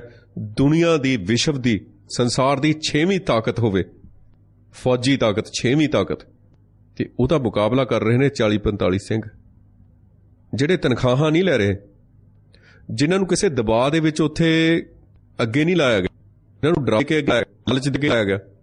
ਹਾਂ, ਲਾਲਚ ਹੋ ਸਕਦਾ ਉਹਨਾਂ ਨੂੰ ਆਪਣੇ ਗੁਰੂ ਚਰਨਾਂ ਦੇ ਵਿੱਚ ਜਾ ਬਿਰਾਜਣ ਦਾ ਲਾਲਚ ਹੋ ਸਕਦਾ, ਉਹਨਾਂ ਨੂੰ ਸ਼ਹਾਦਤਾਂ ਦਾ ਲਾਲਚ ਹੋ ਸਕਦਾ, ਸ਼ਹੀਦ ਹੋਣ ਦਾ ਲਾਲਚ ਹੋ ਸਕਦਾ, ਉਹਨਾਂ ਨੂੰ ਕੌਮ ਦੇ ਲਈ ਮਰ ਮਿਟਣ ਦਾ ਲਾਲਚ ਹੋ ਸਕਦਾ। ਪਰ ਦੂਜੇ ਪਾਸੇ ਜ਼ਾਲਮ ਪ੍ਰਵਿਰਤੀ ਵਾਲੇ ਜਿਨ੍ਹਾਂ ਨੂੰ ਤਿਆਰ ਕੀਤਾ ਗਿਆ, 6 ਮਹੀਨੇ ਪਹਿਲਾਂ ਜਿਨ੍ਹਾਂ ਨੂੰ ਤਿਆਰ ਕੀਤਾ ਗਿਆ, ਸਿੱਖ ਕੌਮ ਦੇ ਖਿਲਾਫ ਭੜਕਾਇਆ ਗਿਆ, ਸਿੱਖ ਗੁਰਧਾਮਾਂ ਦੇ ਖਿਲਾਫ ਭੜਕਾਇਆ ਗਿਆ, ਸਿੱਖਾਂ ਨੂੰ ਹਊਆ ਬਣਾ ਕੇ ਉਹਨਾਂ ਦੇ ਅੱਗੇ ਪੇਸ਼ ਕੀਤਾ ਗਿਆ ਤੇ ਉਹਨਾਂ ਦੇ ਵਿੱਚ ਜ਼ਾਲਮ ਪ੍ਰਵਿਰਤੀ ਭਰੀ ਗਈ। ਤੇ 4 ਜੂਨ ਤੋਂ ਲੈ ਕੇ ਲਗਾਤਾਰ ਉਹਨਾਂ ਨੂੰ ਰੋਜ਼ ਸ਼ਰਾਬ ਪਿਲਾਈ ਜਾਂਦੀ ਰਹੀ ਤੇ ਉਹਨਾਂ ਦੇ ਕੋਲ ਟੈਂਕ, ਤੋਪ, ਹੈਵੀ ਮਸ਼ੀਨ ਗਨਾਂ, ਰਾਕਟ ਲਾਂਚਰ, ਧੂਏ ਵਾਲੇ ਬੰਬ, ਲਾਈਟ ਵਾਲੇ ਬੰਬ, ਜ਼ਹਿਰੀਲੀਆਂ ਗੈਸਾਂ, ਹੰਝੂ ਗੈਸ ਦੇ ਗੋਲੇ, ਹਰ ਤਰ੍ਹਾਂ ਦਾ ਜਿਹੜਾ ਫੌਜੀ ਸਾਜ਼ੋ ਸਮਾਨ ਸੀ ਉਹਨਾਂ ਦੇ ਕੋਲ ਸੀ ਤੇ ਮੁਕਾਬਲਾ ਉਹਨਾਂ ਦੇ ਨਾਲ ਸੀ। ਦੁਨੀਆ ਦੀ ਸਭ ਤੋਂ ਵੱਡੀ ਅਸਾਮੀ ਜੰਗ, ਇੱਕੋ ਇੱਕ ਅਸਾਮੀ ਜੰਗ ਇਸ ਨੂੰ ਕਿਹਾ ਜਾ ਸਕਦਾ। ਤਾਂ ਇਸ ਤਰ੍ਹਾਂ ਅਸੀਂ ਦੇਖ ਸਕਦੇ ਹਾਂ ਕਿ ਦੁਸ਼ਮਣ ਫੌਜ ਦੀਆਂ ਵੱਡੀਆਂ ਟੈਂਕ ਗੰਨਾਂ ਤੇ ਤੋਪਾਂ ਦਾ ਆਪਣਾ ਪੂਰਾ ਟਿੱਲ ਲਾ ਰਹੀਆਂ ਤੇ ਜ਼ੋਰ ਵਿਖਾ ਰਹੀਆਂ ਸਨ, ਜਿਸ ਕਰਕੇ ਸਾਰੇ ਪਾਸੇ ਕੰਧਾਂ ਦੇ ਵਿੱਚ ਵੱਡੇ ਵੱਡੇ ਮਘੋਰੇ ਹੋ ਰਹੇ ਸਨ ਤੇ ਅੰਦਰ ਤੇ ਬਾਹਰ 4 ਚੁਫੇਰੇ ਅਕਾਲ ਤਖਤ ਦੇ ਧੂੜ ਮਿੱਟੀ ਤੇ ਅੱਗ ਦੇ ਧੂਏ ਦੇ ਗੁਬਾਰ ਛਾਏ ਹੋਏ ਸਨ ਤੇ ਸ਼੍ਰੀ ਅਕਾਲ ਤਖਤ ਸਾਹਿਬ ਦੇ ਉੱਪਰਲੇ ਮੋਰਚੇ ਬਿਲਕੁਲ ਤਬਾਹ ਹੋ ਚੁੱਕੇ ਸਨ, ਜਿਹਦੇ ਕਰਕੇ ਕਿਸੇ ਵੀ ਸਿੰਘ ਲਈ ਹੁਣ ਉੱਥੇ ਬੈਠ ਕੇ ਫੌਜ ਦੇ ਉੱਪਰ ਜਵਾਬੀ ਕਰਨੀ ਕੋਈ ਸੌਖੀ, ਬਿਲਕੁਲ ਅਸੰਭਵ ਹੋ ਗਈ ਸੀ ਹੁਣ ਇੱਥੇ। ਤੇ ਇਸ ਲਈ ਸ਼੍ਰੀ ਅਕਾਲ ਤਖਤ ਸਾਹਿਬ ਵਿਚਲੇ ਸਾਰੇ ਸਿੰਘ ਹੁਣ ਤਖਤ ਸਾਹਿਬ ਵਾਲੀ ਜਿਹੜੀ ਮੰਜ਼ਿਲ ਸੀ ਉਹਦੇ ਉੱਪਰ ਇਕੱਠੇ ਹੋ ਗਏ ਤੇ ਹੁਣ ਉੱਥੇ ਜਿਹੜੀ ਮੀਟਿੰਗ ਹੋਈ, ਜਿਹੜੀ ਉੱਥੇ ਗੱਲਬਾਤ ਹੋਈ, ਉਹ ਹੁਣ ਹਾਂ ਨਾ ਵਾਲੀ ਗੱਲ ਸੀ, ਹੁਣ ਲੰਮੀਆਂ ਵਿਚਾਰਾਂ ਵਾਲੀ ਉੱਥੇ ਗੱਲ ਹੈ ਨਹੀਂ ਸੀ। ਬਿਲਕੁਲ ਐਸੇ ਵੇਲੇ ਤੱਕ ਬੀਬੀ ਪ੍ਰੀਤਮ ਕੌਰ ਜੀ ਨਾਲ ਅਸੀਂ ਗੱਲਬਾਤ ਕੀਤੀ ਹੈ, ਭਾਈ ਰਛਪਾਲ ਸਿੰਘ, ਸ਼ਹੀਦ ਭਾਈ ਰਛਪਾਲ ਸਿੰਘ ਦੀ ਧਰਮ ਪਤਨੀ। ਉਹ ਬਿਲਕੁਲ ਜਿੱਥੇ ਦੇਗ ਵਾਲਾ ਥਾਂ ਬਣਿਆ ਹੋਇਆ, ਜਿੱਥੇ ਪਰਚੀਆਂ ਕੱਟਦੇ ਨੇ ਪ੍ਰਸ਼ਾਦ ਦੀਆਂ ਤੇ ਉੱਥੇ ਦੇਗ ਦਿੱਤੀ ਜਾਂਦੀ ਆ, ਉਸ ਕਮਰੇ ਦੇ ਵਿੱਚ ਸਨ। ਉਸ ਕਮਰੇ ਵਿੱਚ ਸਨ। ਉਹਨਾਂ ਨੇ ਦੇਖਿਆ ਕਿ ਉਦੋਂ ਤੱਕ ਜਿਹੜੇ ਟੈਂਕ ਸਨ ਉਹਨਾਂ ਦੇ ਸਾਹਮਣੇ ਉੱਥੋਂ ਅਕਾਲ ਤਖਤ ਵੱਲ ਨੂੰ ਵਧੇ, 3-4 ਟੈਂਕ ਉੱਥੋਂ ਲੰਘੇ ਸਨ ਤੇ ਉਹਨਾਂ ਨੇ ਦੇਖਿਆ ਕਿ ਹੁਣ ਜਿਹੜਾ ਹੈ ਬਿਲਕੁਲ ਸਮਾਂ ਨੇੜੇ ਆ ਗਿਆ। ਉਹਨਾਂ ਨੇ ਅਰਦਾਸ ਕੀਤੀ ਭਾਈ ਰਛਪਾਲ ਸਿੰਘ ਨੇ ਤੇ ਉੱਥੇ ਸ਼ਹੀਦੀ ਹੁੰਦੀ ਹੈ। ਅਸੀਂ ਗੱਲ ਕਰ ਰਹੇ ਹਾਂ ਬਾਬਾ ਜਰਨੈਲ ਸਿੰਘ ਦੀ। ਸੋ ਆਉਣ ਵਾਲੇ ਅਸੀਂ ਦਿਨ ਦੇ ਵਿੱਚ ਬੀਬੀ ਪ੍ਰੀਤਮ ਕੌਰ ਜੀ ਨਾਲ ਜੋ ਗੱਲਬਾਤ ਕਰਾਂਗੇ ਇੱਥੇ ਸਟੂਡੀਓ 'ਚ ਬੁਲਾ ਕੇ, ਤੇ ਅੱਜ ਅਸੀਂ ਗੱਲ ਕਰਦੇ ਹਾਂ, ਆਪਣੀ ਗੱਲ ਨੂੰ ਅੱਗੇ ਤੋਰਦੇ ਹਾਂ। ਤਾਂ ਉੱਥੇ ਇਕੱਠੇ ਹੋ ਗਏ ਪਹਿਲੀ ਮੰਜ਼ਿਲ ਦੇ ਉੱਤੇ, ਸਾਰੇ ਜ਼ਮੀਨੀ ਮੰਜ਼ਿਲ ਦੇ ਉੱਤੇ। ਬਾਬਾ ਜਰਨੈਲ ਸਿੰਘ ਭੋਰੇ 'ਚੋਂ ਬਾਹਰ ਆ ਚੁੱਕੇ ਸਨ ਤਹਿਖਾਨੇ ਦੇ ਵਿੱਚੋਂ। ਤਾਂ ਇਹ ਤਾਂ ਇੱਕ ਅਟਲ ਸੱਚਾਈ ਹੈ ਕਿ ਇਸ ਭਿਆਨਕ ਹਾਲਤ ਦੇ ਵਿੱਚ, ਇਸ ਸਥਿਤੀ ਦੇ ਦੌਰਾਨ ਉੱਥੇ ਮਾਹੌਲ ਕੋਈ ਉਦਾਸੀ ਵਾਲਾ ਨਹੀਂ ਸੀ, ਢਹਿੰਦੀ ਕਲਾ ਵਾਲਾ ਨਹੀਂ ਸੀ। ਬਾਬਾ ਜਰਨੈਲ ਸਿੰਘ ਦਾ ਚਿਹਰਾ ਇਸ ਵੇਲੇ ਵੀ ਸੁਰਖ ਲਾਲ ਸੀ ਤੇ ਉੱਥੇ ਜਿੰਨੇ ਵੀ ਸਿੰਘ ਸਨ ਪੂਰੇ ਜੋਸ਼ ਦੇ ਵਿੱਚ ਸਨ ਤੇ ਪੂਰੇ ਚੜ੍ਹਦੀ ਕਲਾ ਵਿੱਚ ਸਨ। ਸਾਰੇ ਸਿੰਘ ਤੇ ਫੈਡਰੇਸ਼ਨ ਦੇ ਜਵਾਨ ਬਾਬਾ ਜਰਨੈਲ ਸਿੰਘ ਦੀ ਸਰਪ੍ਰਸਤੀ 'ਚ ਸ਼ਹੀਦੀਆਂ ਪਾਉਣ ਤੇ ਦੁਸ਼ਮਣਾਂ ਦੇ ਨਾਲ ਆਖਰੀ ਸਾਹ ਤੱਕ ਮੁਕਾਬਲਾ ਕਰਨ ਲਈ ਪੂਰੇ ਤਿਆਰ-ਬਰ-ਤਿਆਰ ਖੜੇ ਸਨ, ਜਿਹਦੇ ਕਰਕੇ ਬਾਬਾ ਜਰਨੈਲ ਸਿੰਘ ਦੀ ਜਿਹੜੀ ਜ਼ੁਬਾਨ ਤੋਂ ਇਹ ਸ਼ਬਦ ਨਿਕਲਿਆ ਸੀ ਕਿ ਸ਼ਹੀਦੀਆਂ ਪਾਉਣ ਲਈ ਤਿਆਰ ਹੋ, ਉਹਨਾਂ ਦੀ ਜ਼ੁਬਾਨੀ ਸ਼ਹੀਦੀਆਂ ਪਾਉਣ ਦੀ ਗੱਲ ਸੁਣ ਕੇ ਸਾਰਿਆਂ ਦੇ ਮਨ ਦੇ ਅੰਦਰ ਪੰਥਕ ਜਜ਼ਬਾ ਤੇ ਜੋਸ਼ ਠਾਠਾਂ ਮਾਰ ਰਿਹਾ ਸੀ ਤੇ ਰਣ ਤੱਤੇ ਵਿੱਚ ਉਤਰ ਕੇ, ਮੈਦਾਨੇ ਜੰਗ ਦੇ ਵਿੱਚ ਉਤਰ ਕੇ ਸ਼ਹੀਦੀ ਪਾਉਣ ਦਾ ਜਿਹੜਾ ਚਾਅ ਹੁੰਦਾ, ਖੁਸ਼ੀ ਹੁੰਦੀ ਹੈ, ਉਹਨਾਂ ਸਾਰਿਆਂ ਦੇ ਚਿਹਰਿਆਂ ਦੇ ਉੱਪਰ ਡਲਕਾਂ ਮਾਰ ਰਹੀ ਸੀ। ਸ਼ਹਾਦਤ, ਜਦੋਂ ਬਾਬਾ ਜਰਨੈਲ ਸਿੰਘ ਦੇ ਮੂੰਹੋਂ ਸ਼ਹਾਦਤ ਦਾ, ਸ਼ਹੀਦੀ ਦਾ ਜਿਹੜਾ ਸ਼ਬਦ ਹੈ ਮੂੰਹ ਦੇ ਵਿੱਚੋਂ ਨਿਕਲਿਆ ਹੋਏਗਾ, ਤਾਂ ਬਾਕੀ ਸਿੰਘਾਂ ਦੇ ਜਦੋਂ ਡੋਲੇ ਫਰਕਣੇ ਸ਼ੁਰੂ ਹੋਏ ਇਹ ਸ਼ਬਦ ਸੁਣ ਕੇ, ਉਹਨਾਂ ਦੇ ਚਿਹਰਿਆਂ 'ਤੇ ਜਲਾਲ ਵਧਿਆ। ਇਹ ਆਪਣੇ ਆਪ ਦੇ ਵਿੱਚ ਸਿੱਖ ਕੌਮ ਦੇ ਵਿੱਚ ਜੋ ਸ਼ਹਾਦਤ ਦਾ, ਸ਼ਹੀਦੀ ਦਾ ਸੰਕਲਪ ਹੈ, ਆਪਣੇ ਆਪ ਦੇ ਵਿੱਚ ਬਹੁਤ ਉੱਚਾ, ਬਹੁਤ ਵੱਡਾ। ਇਹ ਗੁਰੂ ਚਰਨਾਂ ਦੇ ਵਿੱਚ ਥਾਂ ਲੈਣ ਲਈ ਇਹ ਜਿਹੜਾ ਸੰਕਲਪ ਹੈ ਸ਼ਹੀਦੀ ਦਾ। ਬਾਕੀ ਧਰਮਾਂ ਦੇ ਵਿੱਚ ਹੋਰ ਹੋਰ ਰੰਗ ਦਿੱਤੇ ਗਏ ਨੇ ਇਸ ਨੂੰ। ਗੀਤਾ ਦੇ ਵਿੱਚ ਕ੍ਰਿਸ਼ਨ ਕੁਝ ਹੋਰ ਕਹਿੰਦਾ। ਉਹ ਕਹਿੰਦਾ ਰਾਜ ਮਿਲੇਗਾ ਅੱਗੇ ਜਾ ਕੇ, ਅਰਜਨ ਨੂੰ ਕਹਿੰਦਾ ਕ੍ਰਿਸ਼ਨ, ਸੁੱਖ ਪਾਏਗਾ ਅੱਗੇ, ਸੁੱਖ ਮਿਲੇਗਾ। ਤੇ ਕਿਸੇ ਧਰਮ ਦੀ ਨਿੰਦਿਆ ਨਹੀਂ ਹੈਗੀ। ਮੁਸਲਮਾਨ ਧਰਮ 'ਚ ਕਹਿੰਦੇ ਨੇ ਕਿ ਹੂਰਾਂ ਪਰੀਆਂ ਮਿਲਣਗੀਆਂ ਅੱਗੇ ਸ਼ਹੀਦੀ ਦੇ ਕੇ। ਸਿਰਫ ਸਿੱਖ ਧਰਮ ਹੈ ਜਿਹਦੇ 'ਚ ਸ਼ਹਾਦਤ ਦਾ ਜਾਮ ਪੀਣ ਤੋਂ ਬਾਅਦ ਗੁਰੂ ਚਰਨਾਂ ਦੇ ਵਿੱਚ ਥਾਂ ਮਿਲਦੀ ਹੈ। ਸਭ ਤੋਂ ਵੱਡਾ ਸਥਾਨ ਮੰਨਿਆ ਗਿਆ ਗੁਰੂ ਚਰਨਾਂ ਦੇ ਵਿੱਚ। ਤੇ ਜਦੋਂ ਉਹ ਸ਼ਬਦ ਬਾਬਾ ਜਰਨੈਲ ਸਿੰਘ ਦੇ ਮੂੰਹੋਂ ਸੁਣੇ ਹੋਣਗੇ ਸਿੰਘਾਂ ਨੇ, ਤਾਂ ਅਸੀਂ ਅਨੁਮਾਨ ਲਾ ਸਕਦੇ ਹਾਂ ਕਿ ਗੁਰੂ ਦੇ ਪਿੱਛੇ ਜਿਹੜੇ ਪਿੱਛੇ ਜਾਨ ਦੇ ਰਹੇ ਆ, ਉਹਦੇ ਚਰਨਾਂ ਦੇ ਵਿੱਚ ਥਾਂ ਮਿਲੇਗੀ। ਤਾਂ ਸਿੰਘ ਪੂਰੇ ਚੜ੍ਹਦੀ ਕਲਾ ਦੇ ਵਿੱਚ ਸ਼ਹੀਦੀ ਦੇਣ ਲਈ ਤਿਆਰ ਨੇ। ਜੋਸ਼ ਠਾਠਾਂ ਮਾਰ ਰਿਹਾ ਉਹਨਾਂ ਦੇ ਅੰਦਰ, ਉਹਨਾਂ ਦੇ ਚਿਹਰਿਆਂ ਦੇ ਉੱਪਰ ਜਲਾਲ ਵੱਧ ਗਿਆ। ਇਹ ਵੀ ਇੱਕ ਰੱਬੀ ਕਰਾਮਾਤ ਹੈ, ਰੱਬ ਵਰਗੀ ਇੱਕ ਹਕੀਕਤ ਹੈ ਕਿ ਉਸ ਵੇਲੇ ਭਾਈ ਅਮਰੀਕ ਸਿੰਘ ਤੇ ਹੋਰ ਸਾਰੇ ਸਿੰਘ ਇਸ ਤਰ੍ਹਾਂ ਪ੍ਰਤੀਤ ਹੋ ਰਹੇ ਸਨ ਜਿਵੇਂ ਆਤਮਿਕ ਅਧਿਆਤਮਿਕ ਖੰਡ ਦੇ ਵਿੱਚ ਯੋਧੇ, ਬਲਕਾਰੀ, ਮਹਾਬਲੀ ਤੇ ਸੂਰਮੇ ਵਿਚਰ ਰਹੇ ਹੁੰਦੇ ਨੇ। ਜਿਵੇਂ ਚਿਹਰਿਆਂ ਦੇ ਉੱਪਰ ਪਹਿਲਾਂ ਨਾਲੋਂ ਬਹੁਤ ਜ਼ਿਆਦਾ ਉਹਨਾਂ ਦੇ ਜਲਾਲ ਵੱਧ ਗਿਆ ਤੇ ਰੂਪ ਦੇ ਇੱਕ ਉਹਨਾਂ ਦੇ ਉੱਪਰ ਚੜ੍ਹ। ਬਾਬਾ ਜਰਨੈਲ ਭਿੰਡਰਾਂ ਨੇ ਆਪਣੀ ਸ਼ਹਾਦਤ ਮੈਦਾਨੇ ਜੰਗ ਦੇ ਵਿੱਚ ਉਤਰ ਕੇ ਦੇਣ ਸੰਬੰਧੀ ਗੱਲ ਕੀਤੀ ਸੀ। ਇਹ ਤਾਂ ਇਹ ਬਹੁਤ ਵੱਡੀ ਗੱਲ ਸੀ। ਉਸੇ ਵੇਲੇ ਉਹਦੇ ਜਵਾਬ 'ਚ ਭਾਈ ਅਮਰੀਕ ਸਿੰਘ ਨੇ ਬਾਬਾ ਜਰਨੈਲ ਸਿੰਘ ਨੂੰ ਕਿਹਾ ਕਿ ਸੰਤ ਜੀ, ਸ਼ਹਾਦਤ ਦੇਣ ਨੂੰ ਤਾਂ ਅਸੀਂ ਬੈਠੇ ਹਾਂ, ਸਾਨੂੰ ਇਹ ਵਾਰੀ ਪਹਿਲਾਂ ਲੈਣ ਦਿਓ, ਸਾਨੂੰ ਪਹਿਲਾਂ ਜਾਣ ਦਿਓ। ਸਾਡੀ ਇਹ ਇੱਛਾ ਵੀ ਹੈ ਕਿ ਅਸੀਂ ਸਿੱਖ ਕਾਜ ਦੇ ਲਈ, ਅਸੀਂ ਗੁਰੂ ਘਰ ਵਿੱਚ ਤੁਹਾਡੀਆਂ ਨਜ਼ਰਾਂ ਦੇ ਸਾਹਮਣੇ ਸ਼ਹੀਦੀ ਪਾਈਏ। ਸਾਡੀ ਇੱਛਾ ਹੈ। ਪੰਥ ਦੀ ਮੌਜੂਦਾ ਸਥਿਤੀ ਵਿੱਚ ਜੇ ਤੁਹਾਡੀ ਸ਼ਹੀਦੀ ਹੋ ਗਈ ਤਾਂ ਫਿਰ ਬਾਅਦ 'ਚ ਸਿੱਖ ਕੌਮ ਦਾ ਕੀ ਬਣੇਗਾ? ਤੇ ਇਸ ਦੀ ਤਾਕਤਵਰ ਰੂਪ ਦੇ ਵਿੱਚ ਅਗਵਾਈ ਕੌਣ ਕਰੇਗਾ? ਕਿਉਂਕਿ ਹੁਣ ਤੱਕ ਇਹ ਗੱਲ ਸਪਸ਼ਟ ਹੋ ਚੁੱਕੀ ਹੈ ਕਿ ਜਿਨ੍ਹਾਂ ਦੇ ਉੱਤੇ ਕੌਮ ਵਿਸ਼ਵਾਸ ਕਰਦੀ ਸੀ, ਜਿਨ੍ਹਾਂ ਦੇ ਉੱਤੇ ਭਰੋਸਾ ਕੀਤਾ ਗਿਆ ਸੀ, ਜਿਨ੍ਹਾਂ ਦੇ ਹੱਥ ਦੇ ਵਿੱਚ ਮੋਰਚੇ ਦੀ ਚਾਬੀ ਫੜਾਈ ਗਈ ਸੀ, ਉਹ ਤਾਂ ਕੌਮ ਨੂੰ ਵੇਚ ਗਏ ਨੇ। ਤਾਂ ਕੋਈ ਸੱਚਾ ਸੁੱਚਾ ਵਿਅਕਤੀ ਅਜਿਹਾ ਕੋਈ ਨਹੀਂ ਬਚਿਆ ਤੁਹਾਡੇ ਤੋਂ ਬਿਨਾਂ। ਤੇ ਨਹੀਂ, ਤੁਸੀਂ ਸ਼ਹੀਦੀ ਨਹੀਂ ਦਿਓਗੇ, ਅਸੀਂ ਸ਼ਹੀਦੀ ਦੇਵਾਂਗੇ। ਸਾਡੀ ਇਹ ਬੇਨਤੀ ਕਬੂਲ ਕਰੋ ਕਿ ਆਪ ਨੂੰ ਇਸ ਸ਼ਹੀਦੀ ਦੇਣ ਦੀ ਬਜਾਏ ਕਿਸੇ ਨਾ ਕਿਸੇ ਢੰਗ ਤਰੀਕੇ ਨਾਲ ਇੱਥੋਂ ਨਿਕਲ ਜਾਣਾ ਚਾਹੀਦਾ, ਬਾਹਰ ਨਿਕਲ ਜਾਣਾ ਚਾਹੀਦਾ, ਇੱਥੋਂ ਚਲੇ ਜਾਣਾ ਚਾਹੀਦਾ। ਤੇ ਤੁਸੀਂ ਹੀ ਕੌਮ ਨੂੰ ਬਚਾ ਸਕਦੇ ਹੋ। ਤੁਸੀਂ ਹੀ ਕੌਮ ਨੂੰ ਮੋਢੇ ਨਾਲ ਮੋਢਾ ਲਾ ਕੇ ਆਪਣੇ ਕਾਜ ਪ੍ਰਤੀ ਇੱਕ ਸੁਹਿਰਦ ਪਹੁੰਚ ਦੇ ਨਾਲ ਉਸ ਮੰਜ਼ਿਲੇ ਮਕਸੂਦ ਤੱਕ ਪਹੁੰਚਾ ਸਕਦੇ ਹੋ। ਹੋਰ ਅਜਿਹਾ ਕੋਈ ਨਹੀਂ ਹੈ। ਇਸ ਵੇਲੇ ਫੌਜ ਦੇ ਘੇਰੇ ਚੋਂ ਨਿਕਲਣਾ ਸੌਖਾ ਵੀ ਹੈ, ਕਿਉਂਕਿ ਸਿੰਘਾਂ ਨੇ ਫੌਜ ਦੀ ਜਿਹੜੀ ਦੁਰਦਸ਼ਾ ਕੀਤੀ ਹੈ ਤੇ ਤਬਾਹੀ ਕੀਤੀ ਹੈ, ਉਹਦੇ ਕਾਰਨ ਉਹ ਆਪਣੀਆਂ ਨੀਤੀਆਂ ਤੇ ਆਪਣੀਆਂ ਯੋਜਨਾਵਾਂ ਘੜਨ ਦੇ ਵਿੱਚ ਲੱਗੇ ਹੋਏ ਨੇ। ਤੇ ਇਸ ਵੇਲੇ ਤੱਕ ਤੁਸੀਂ ਇੱਥੋਂ ਨਿਕਲ ਸਕਦੇ ਹੋ। ਅਜੇ ਫੌਜ ਦੇ ਇੱਕ ਬਹੁਤ ਵੱਡੇ ਹਿੱਸੇ ਨੂੰ ਆਪਣੀ ਹੀ ਹੋਸ਼ ਨਹੀਂ ਹੋਣੀ ਹੈ ਤੇ ਉਹ ਆਪਣੀਆਂ ਯੋਜਨਾਵਾਂ ਉਲੀਕਣ ਦੇ ਵਿੱਚ ਲੱਗਿਆ ਹੋਇਆ, ਆਪਣੇ ਪੈਂਤੜੇ ਬਦਲਣ ਦੇ ਵਿੱਚ ਲੱਗਿਆ ਹੋਇਆ, ਜਿਹਦੇ ਕਰਕੇ ਫੌਜ ਤੇ ਛੇਤੀ ਕਿਤਿਆਂ ਅਜੇ ਸ਼੍ਰੀ ਅਕਾਲ ਤਖਤ ਸਾਹਿਬ ਦੇ ਵਿੱਚ ਦਾਖਲ ਹੋਣ ਦੀ ਜ਼ਰੂਰਤ ਨਹੀਂ ਕਰ ਸਕਦੀ। ਤੇ ਸਾਡੇ ਕੋਲ ਬਹੁਤ ਸਾਰੇ ਰਸਤੇ ਨੇ ਜਿੱਥੋਂ ਅਸੀਂ ਨਿਕਲ ਸਕਦੇ ਹਾਂ, ਤੁਸੀਂ ਨਿਕਲ ਸਕਦੇ ਹੋ।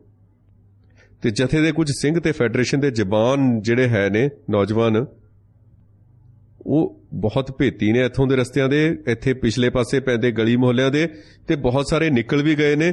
ਤੇ ਤੁਹਾਨੂੰ ਵੀ ਹੁਣ ਨਿਕਲ ਜਾਣਾ ਚਾਹੀਦਾ। ਸਾਨੂੰ ਸ਼ਹੀਦੀ ਪਾਉਣ ਦਿਓ। ਤੁਸੀਂ ਅਜੇ ਕੌਮ ਦੀ ਅਗਵਾਈ ਕਰਨੀ ਹੈ। ਕੌਮ ਨੂੰ ਅਜੇ ਲੰਮਾ ਰਸਤਾ, ਲੰਮਾ ਪੈਂਡਾ ਤੇ ਅਜੇ ਸਮਾਂ ਪਿਆ। ਤੇ ਉਹਨਾਂ ਨੇ ਦੱਸਿਆ, ਉੱਥੇ ਭਾਈ ਅਮਰੀਕ ਸਿੰਘ ਹੋਰਾਂ ਨੇ ਚਸ਼ਮਦੀਦ ਦੱਸਦੇ ਨੇ ਕਿ ਉੱਥੋਂ ਕੁਝ ਵਿੱਥ ਦੇ ਉੱਤੇ ਉਹਨਾਂ ਨੇ ਦੱਸਿਆ ਕਿ ਉਹਨਾਂ ਦੇ ਕੁਝ ਜਾਣ ਪਛਾਣ ਵਾਲੇ ਪਰਿਵਾਰ ਰਹਿੰਦੇ ਸਨ ਬਾਜ਼ਾਰ ਦੇ ਵਿੱਚ, ਤੇ ਉੱਥੇ ਤੱਕ ਪਹੁੰਚਾਇਆ ਜਾ ਸਕਦਾ ਤੇ ਉੱਥੋਂ ਫਿਰ ਅੱਗੇ ਬਾਬਾ ਜਰਨੈਲ ਸਿੰਘ ਨਿਕਲ ਸਕਦੇ ਨੇ।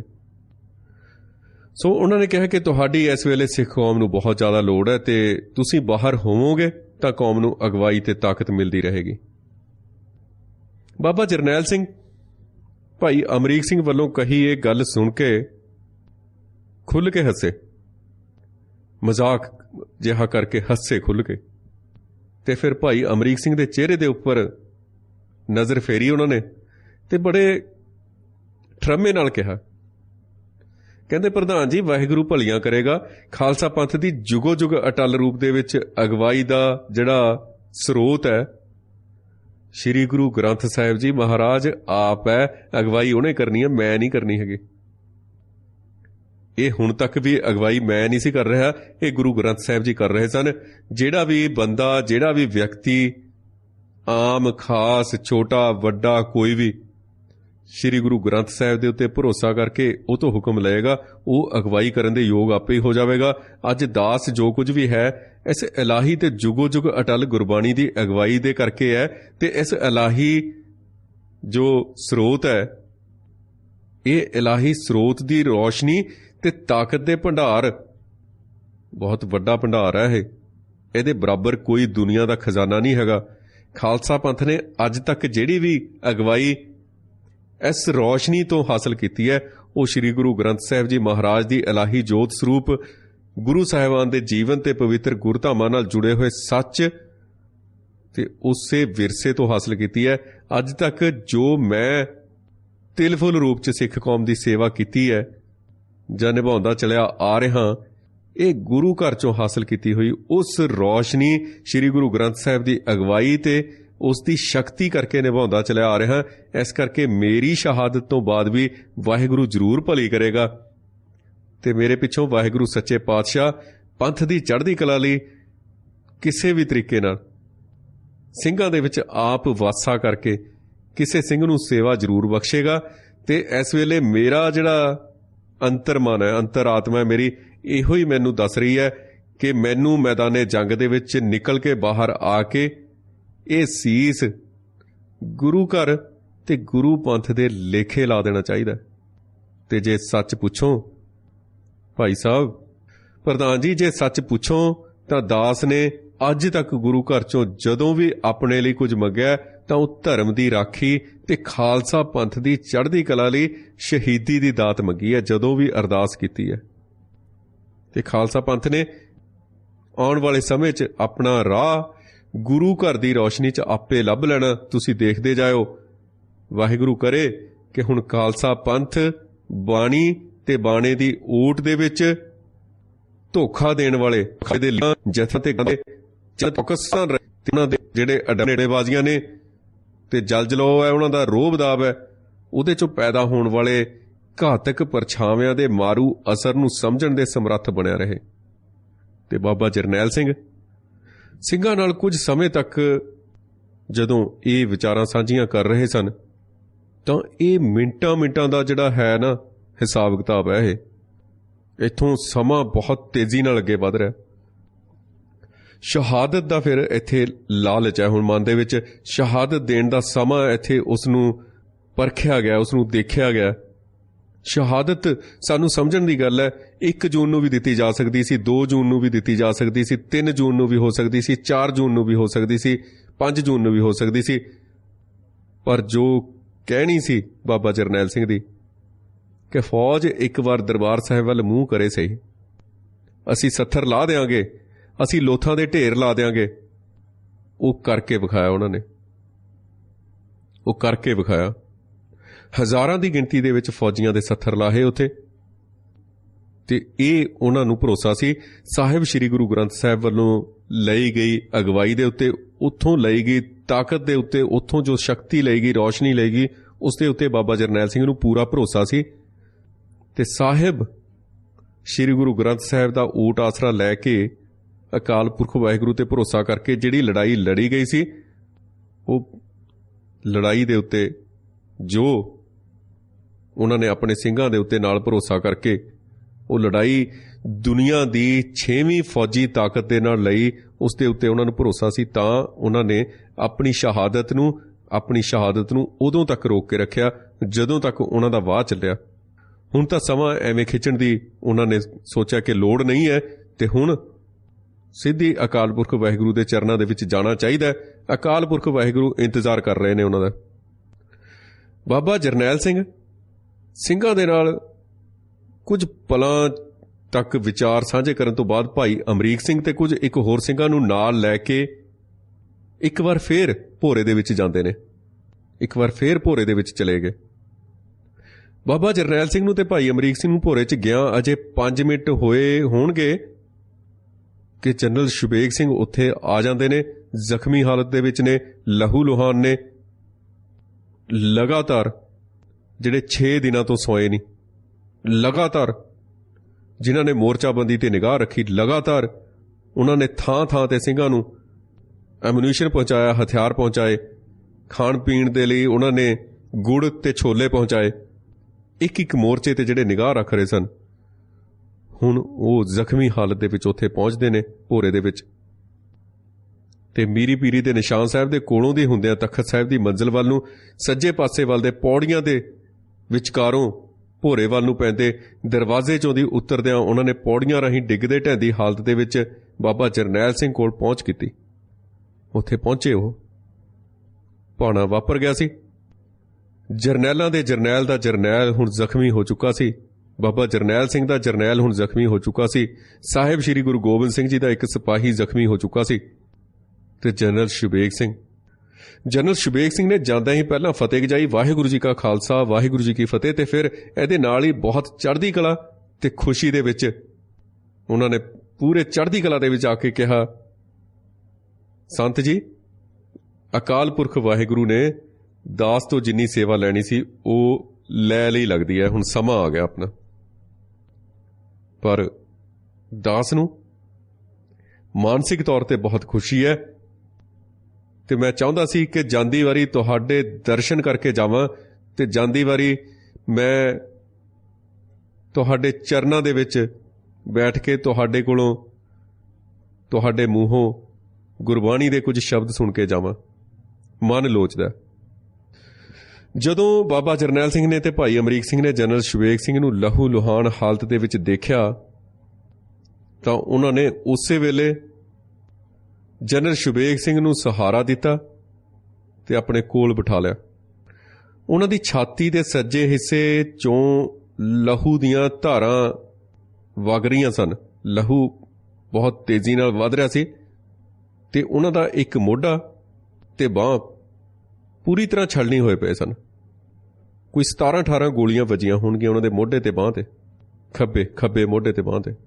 ਤੇ ਜਦੋਂ ਭਾਈ ਅਮਰੀਕ ਸਿੰਘ ਨੇ ਉੱਥੇ ਭੋਰੇ 'ਚ ਕੋਲ ਖੜੇ ਇੱਕ ਸਿੰਘ ਨੂੰ ਜਨਰਲ ਸਾਹਿਬ ਦੇ ਜ਼ਖਮਾਂ ਦੇ ਉੱਪਰ ਪੱਟੀਆਂ ਬੰਨ੍ਹਣ ਲਈ ਵੀ ਕਿਹਾ, ਪਰ ਜਨਰਲ ਸਾਹਿਬ ਨੇ ਰੋਕਤਾ ਉਹਨਾਂ ਨੂੰ, ਮੁਸਕਰਾਏ, ਕਹਿੰਦੇ ਪ੍ਰਧਾਨ ਜੀ ਹੁਣ ਪੱਟੀਆਂ ਦੀ ਤਾਂ ਲੋੜ ਹੀ ਹੈ ਨਹੀਂ, ਹੁਣ ਤਾਂ ਦਾਸ ਦੇ ਜ਼ਿੰਮੇ ਜਿੰਨੀ ਗੁਰੂ ਪੰਥ ਦੀ ਸੇਵਾ ਲਿਖੀ ਸੀ ਉਹ ਪੂਰੀ ਹੋ ਗਈ ਆ, ਹੁਣ ਨਹੀਂ, ਹੁਣ ਨਹੀਂ ਪੱਟੀਆਂ। ਫਿਰ ਨਾਲ ਹੀ ਜਨਰਲ ਸ਼ੁਬੇਗ ਸਿੰਘ ਨੇ ਆਪਣਾ ਜਿਹੜਾ ਧਿਆਨ ਸੀ ਉਹ ਬਾਬਾ ਜਰਨੈਲ ਸਿੰਘ ਵੱਲ ਮੋੜਿਆ ਤੇ ਕਿਹਾ, ਮਹਾਂਪੁਰਸ਼ੋ ਹੁਣ ਦਾਸ ਦੇ ਹੱਕ 'ਚ ਵਾਹਿਗੁਰੂ ਦੇ ਦਰਬਾਰ 'ਚ ਅਰਦਾਸ ਕਰ ਦਿਓ, ਕਿਰਪਾ ਕਰੋ। ਦਾਸ ਵੱਲੋਂ ਜਿਹੜੀ ਤਿਲ ਫੁੱਲ ਸੇਵਾ ਖਾਲਸਾ ਪੰਥ ਦੀ ਆਜ਼ਾਦੀ ਦੇ ਲਈ ਕੀਤੀ ਹੋਈ ਹੈ ਉਹ ਲੇਖੇ ਲੱਗ ਜੇ। ਤੇ ਹੁਣ ਦਾ ਮਨ ਦੀ ਇਹੋ ਇੱਛਾ ਹੈ ਕਿ ਸਿੱਖ ਕੌਮ ਰਾਜ ਭਾਗ ਦੀ ਮਾਲਕ ਬਣੇ ਤੇ ਖਾਲਸਾ ਪੰਥ ਇੱਕ ਆਜ਼ਾਦ ਤੇ ਖੁਦ ਮੁਖਤਿਆਰ ਦੇਸ਼ ਦਾ ਮਾਲਕ ਹੋਵੇ।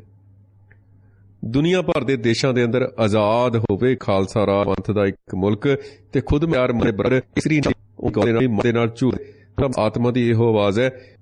ਤੇ ਇਸੇ ਵੇਲੇ ਮੇਰਾ ਜਿਹੜਾ ਮਨ ਹੈ ਉਹ ਹੁਣ ਸ਼ਾਂਤ ਹੈ, ਪ੍ਰਸੰਨ ਹੈ, ਖੁਸ਼ ਹਾਂ ਮੈਂ। ਜੇ ਕੋਈ ਮੇਰਾ ਕਾਰਜ ਕੀਤਾ ਹੋਇਆ ਮਨ ਨੂੰ ਕਦੇ ਚੁਭਿਆ ਹੋਵੇ ਜਾਂ ਕੋਈ ਕਿੰਤੂ ਪਰੰਤੂ ਲੱਗਿਆ ਹੋਵੇ ਤਾਂ ਉਹ ਇਹ ਹੈ ਕਿ ਦਾਸ ਨੇ ਆਪਣੀ ਉਮਰ 'ਚ ਜਿੰਨੀ ਵੀ ਖਿਦਮਤ, ਜਿੰਨੀ ਸੇਵਾ ਟੋਪੀ ਵਾਲੇ ਦੁਸ਼ਟਾਂ ਦੀ ਫੌਜ 'ਚ ਰਹਿ ਕੇ ਹਿੰਦੂ ਰਾਜ ਦੀ ਕੀਤੀ ਹੈ, ਜੇ ਉਹ ਸਾਰਾ ਸਮਾਂ ਮੈਂ ਖਾਲਸਾ ਪੰਥ ਦੀ ਆਜ਼ਾਦੀ ਦੇ ਰਾਹ ਤੇ ਖਰਚ ਕੀਤਾ ਹੁੰਦਾ ਚੰਗਾ ਹੁੰਦਾ। ਮੈਨੂੰ ਇਸੇ ਗੱਲ ਦਾ ਦੁੱਖ ਹੈ। ਤਾਂ ਜਨਰਲ ਸਾਹਿਬ ਕਹਿੰਦੇ ਨੇ, ਜਨਰਲ ਸ਼ੁਬੇਗ ਸਿੰਘ ਜੀ ਕਹਿੰਦੇ, ਦੁਸ਼ਟਾਂ ਨੇ ਅੱਜ ਸਿੱਖ ਕੌਮ ਦੀਆਂ ਸੇਵਾਵਾਂ ਤੇ ਕੁਰਬਾਨੀਆਂ ਦਾ ਮੁੱਲ ਪਾਇਆ, ਉਹ ਤਾਂ ਸਾਰਿਆਂ ਨੂੰ ਸਾਹਮਣੇ ਦਿਸ ਹੀ ਰਿਹਾ। ਮੈਨੂੰ ਦੁੱਖ ਹੈ ਕਿ ਮੈਂ ਹਿੰਦੂ ਫੌਜ ਦੇ ਵਿੱਚ ਨੌਕਰੀ ਕੀਤੀ ਤੇ ਮੈਨੂੰ ਦੁੱਖ ਹੈ ਕਿ ਮੈਂ ਜਿੰਨਾ ਸਮਾਂ ਉੱਥੇ ਨੌਕਰੀ ਕੀਤੀ ਉਹਨਾਂ ਸਮਾਂ ਮੈਂ ਖਾਲਸਾ ਪੰਥ ਦੀ ਸੇਵਾ ਦੇ ਵਿੱਚ ਲਾਇਆ ਹੁੰਦਾ ਤਾਂ ਅੱਜ ਗੱਲ ਕੁਛ ਹੋਰ ਹੁੰਦੀ। ਬਾਬਾ ਜਰਨੈਲ ਸਿੰਘ ਚੁੱਪ ਨੇ। ਜਨਰਲ ਸ਼ਬੇਗ ਸਿੰਘ ਕਹਿੰਦੇ ਕਿ ਮਹਾਂਪੁਰਸ਼ੋ, ਮੈਂ ਤੁਹਾਡਾ ਦੇਣਾ ਨਹੀਂ ਦੇ ਸਕਦਾ, ਤੁਸੀਂ ਮੈਨੂੰ ਸਿੱਧੇ ਰਸਤੇ ਪਾਇਆ, ਸਿੱਧਾ ਰਸਤਾ ਦਿਖਾਇਆ ਤੁਸੀਂ ਮੈਨੂੰ, ਤੇ ਇਹਦੇ ਨਤੀਜੇ ਕਰਕੇ ਦਾਸ ਦੀ ਜਿਹੜੀ ਜ਼ਿੰਦਗੀ ਆ ਅੱਜ ਗੁਰੂ ਘਰ ਤੇ ਗੁਰੂ ਪੰਥ ਦੀਆਂ ਨਜ਼ਰਾਂ 'ਚ ਸਫਲ ਹੋ ਰਹੀ ਹੈ। ਵਾਹਿਗੁਰੂ ਦੇ ਚਰਨਾਂ 'ਚ ਹਾਜ਼ਰ ਹੋਣ ਤੋਂ ਪਹਿਲਾਂ ਮਨ ਦੀ ਇੱਛਾ ਸੀ ਕਿ ਤੁਹਾਡੇ ਦਰਸ਼ਨ ਜ਼ਰੂਰ ਕਰਾਂ, ਮਰਦਾ ਮਰਦਾ ਜ਼ਰੂਰ ਤੁਹਾਨੂੰ ਮਿਲਾਂ, ਤਾਂ ਇੱਥੇ ਤੱਕ ਪਹੁੰਚ ਗਿਆ। ਤੇ ਹੁਣ ਮੈਨੂੰ ਹੋਰ ਕਿਸੇ ਗੱਲ ਦੀ ਇੱਛਾ ਨਹੀਂ, ਕਿਸੇ ਗੱਲ ਦੀ ਤ੍ਰਿਸ਼ਨਾ ਨਹੀਂ, ਬਸ ਤੁਹਾਡੇ ਚਰਨਾਂ 'ਚ ਪਹੁੰਚ ਗਿਆ ਮੈਂ, ਤੇ ਅਰਦਾਸ ਕਰੋ। ਬਾਬਾ ਜਰਨੈਲ ਸਿੰਘ ਨੇ ਜਨਰਲ ਸ਼ਬੇਗ ਸਿੰਘ ਦੀਆਂ ਗੱਲਾਂ ਉਸ ਮਾਹੌਲ ਦੇ ਵਿੱਚ ਬਹੁਤ ਚੁੱਪ ਰਹਿ ਕੇ ਸ਼ਾਂਤ ਅਵਸਥਾ ਦੇ ਵਿੱਚ ਸੁਣੀਆਂ, ਤੇ ਫਿਰ ਬਾਅਦ 'ਚ ਕੁਝ ਪਲਾਂ ਦੇ ਲਈ ਉਹ ਅੰਤਰ ਧਿਆਨ ਹੋ ਗਏ। ਮੱਧਮ ਜੀ ਸੁਰ 'ਚ ਉਹਨਾਂ ਨੇ ਗੁਰਬਾਣੀ ਦਾ ਕੋਈ ਸ਼ਬਦ ਪੜ੍ਹਿਆ ਤੇ ਫਿਰ ਆਪਣੇ ਕੋਲ ਖੜੇ ਹੋਏ ਸਿੰਘਾਂ ਨੂੰ, ਜਨਰਲ ਸਾਹਿਬ ਨੂੰ ਇੱਕ ਪਾਸੇ ਜਿਹੇ ਕਰਕੇ ਆਰਾਮ ਦੇ ਨਾਲ ਲਿਟਾ ਦੇਣ ਵਾਸਤੇ ਕਿਹਾ। ਮਾਹੌਲ ਦੇਖੋ ਹੁਣ ਉੱਥੇ ਕਿਹੋ ਜਿਹਾ ਹੋਏਗਾ। ਜਿਸ ਜਰਨੈਲ ਨੇ ਉੱਥੇ ਉਸ ਕੰਪਲੈਕਸ ਦੇ ਅੰਦਰ ਅਜਿਹੀ ਮੋਰਚਾਬੰਦੀ ਕਰਕੇ ਦੁਨੀਆ ਦੀ 6ਵੀਂ ਵੱਡੀ ਫੌਜੀ ਤਾਕਤ ਨੂੰ ਮੂੰਹ 'ਚ ਉਂਗਲਾਂ ਪਾ ਕੇ ਸੋਚਣ ਲਈ ਮਜਬੂਰ ਕਰ ਦਿੱਤਾ ਸੀ, ਉਹ ਜਰਨੈਲ ਦਾ ਆਖਰੀ ਸਮਾਂ ਕਿੰਨੀ ਮਾਣ ਵਾਲੀ, ਸਿਰ ਉੱਚਾ ਕਰਕੇ ਜੋ ਫਖਰ ਵਾਲੀ ਸ਼ਹਾਦਤ ਸ਼ਹੀਦੀ ਸੀ ਉਹ ਦੇ ਰਹੇ ਸਨ। ਉਹ ਇਹ ਮਾਹੌਲ ਸੀ ਉਸ ਵੇਲੇ ਦਾ ਅੰਦਰ ਦਾ।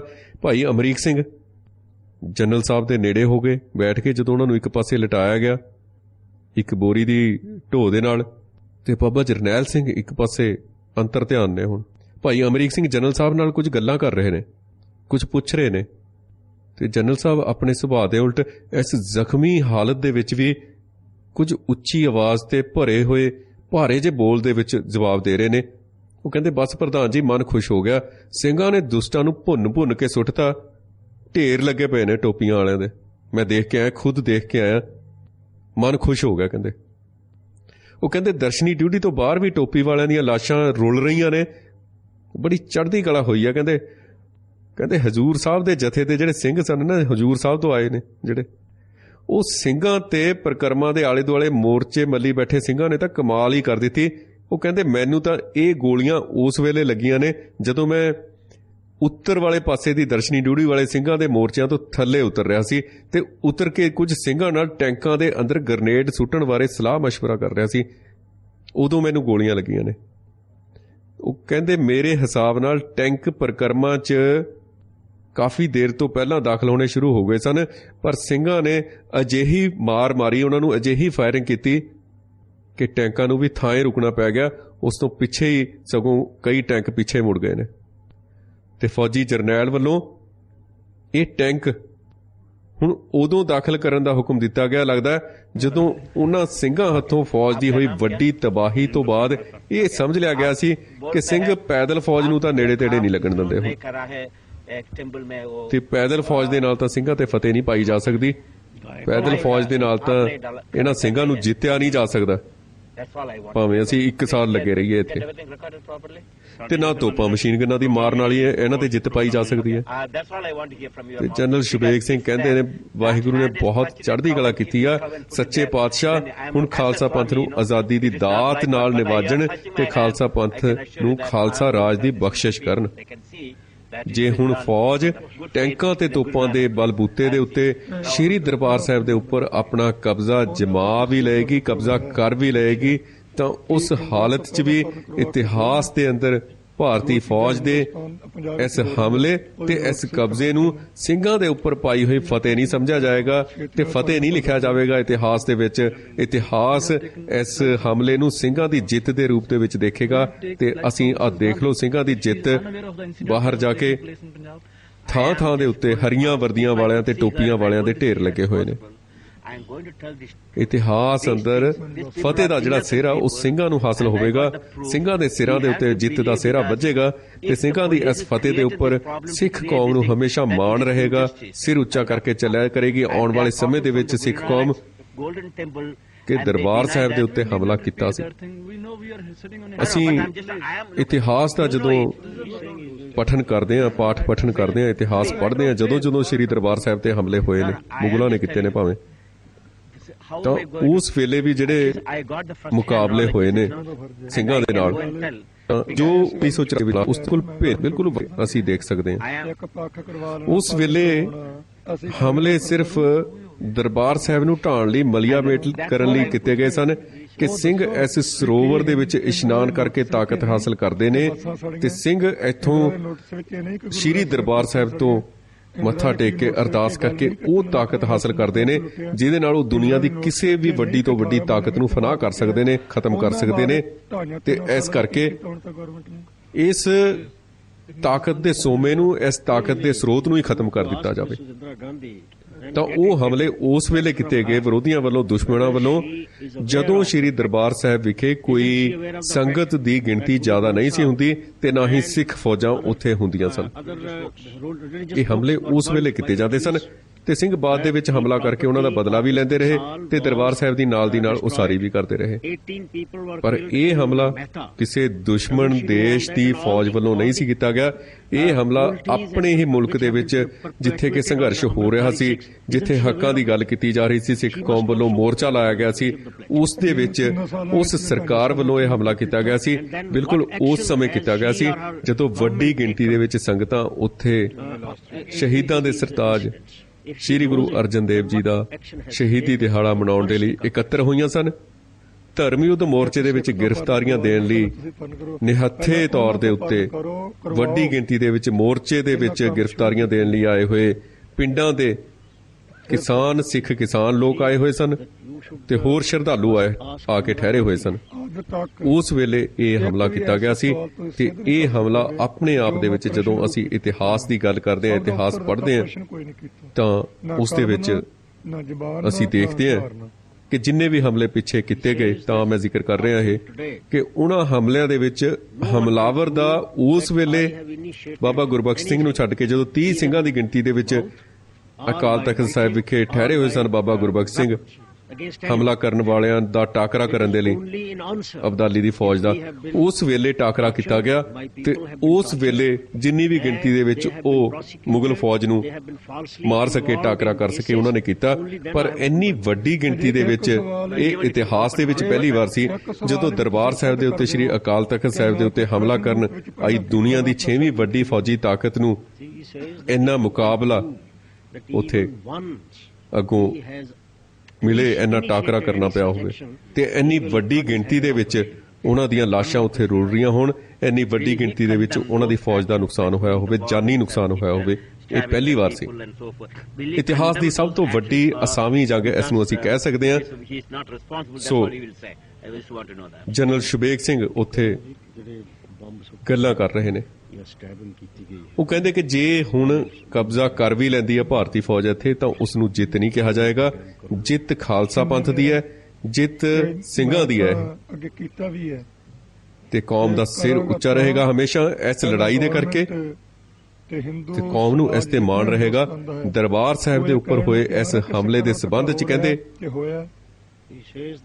ਜਨਰਲ ਸ਼ੁਬੇਗ ਸਿੰਘ ਕਹਿ ਰਹੇ ਨੇ ਕਿ ਇਸ ਸਬੰਧ ਦੇ ਵਿੱਚ ਮੇਰੀ ਇਹ ਭਵਿੱਖਬਾਣੀ ਹੈ ਕਿ ਹਿੰਦੁਸਤਾਨ ਹੁਣ ਬਹੁਤ ਲੰਮੇ ਸਮੇਂ ਤੱਕ ਇਕੱਠਾ ਨਹੀਂ ਰਹੇਗਾ, ਕਿਉਂਕਿ ਗੁਰੂ ਘਰ ਦੇ ਉੱਪਰ ਹਮਲਾ ਕਰਕੇ ਹਿੰਦੁਸਤਾਨ ਨੇ, ਹਿੰਦੂ ਹਾਕਮਾਂ ਨੇ, ਹਿੰਦੂ ਸਾਮਰਾਜ ਨੇ ਖਾਲਸਾ ਪੰਥ ਦੇ ਨਾਲ ਆਪਣਾ ਹਮੇਸ਼ਾ ਲਈ ਪੱਕਾ ਵੈਰ ਸਹੇੜ ਲਿਆ ਤੇ ਇਸ ਤਰ੍ਹਾਂ ਨਾਲ ਆਪਣੀਆਂ ਜੜ੍ਹਾਂ ਤੇ ਆਪਣੀਆਂ ਬੁਨਿਆਦਾਂ ਨੂੰ ਆਪਣੇ ਹੱਥੀਂ ਖੁਦ ਹੀ ਆਪ ਹੀ ਖੋਖਲਿਆ ਕਰ ਲਿਆ।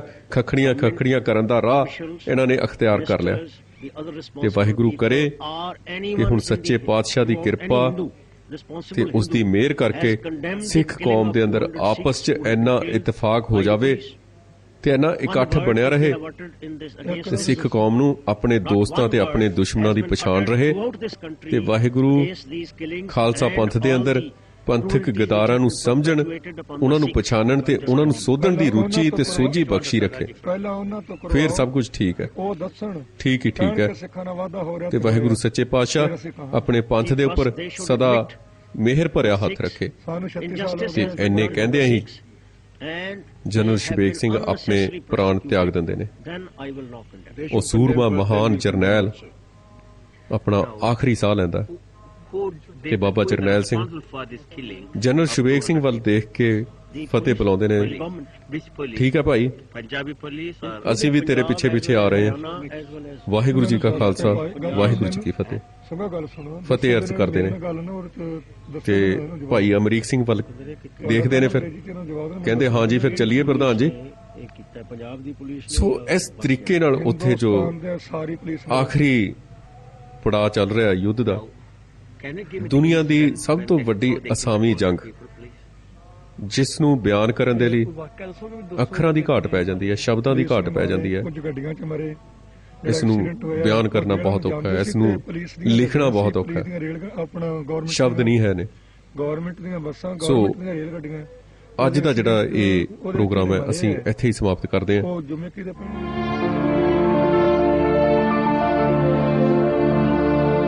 ਮਰਦੇ ਮੁਜਾਹਿਦ ਸੰਤ ਜਰਨੈਲ ਸਿੰਘ ਜੀ ਖਾਲਸਾ ਭਿੰਡਰਾਂਵਾਲੇ, 34ਵਾਂ ਭਾਗ ਅੱਜ ਅਸੀਂ ਇੱਥੇ ਹੀ ਸਮਾਪਤ ਕਰਦੇ ਹਾਂ। ਬਹੁਤ ਬਹੁਤ ਧੰਨਵਾਦ।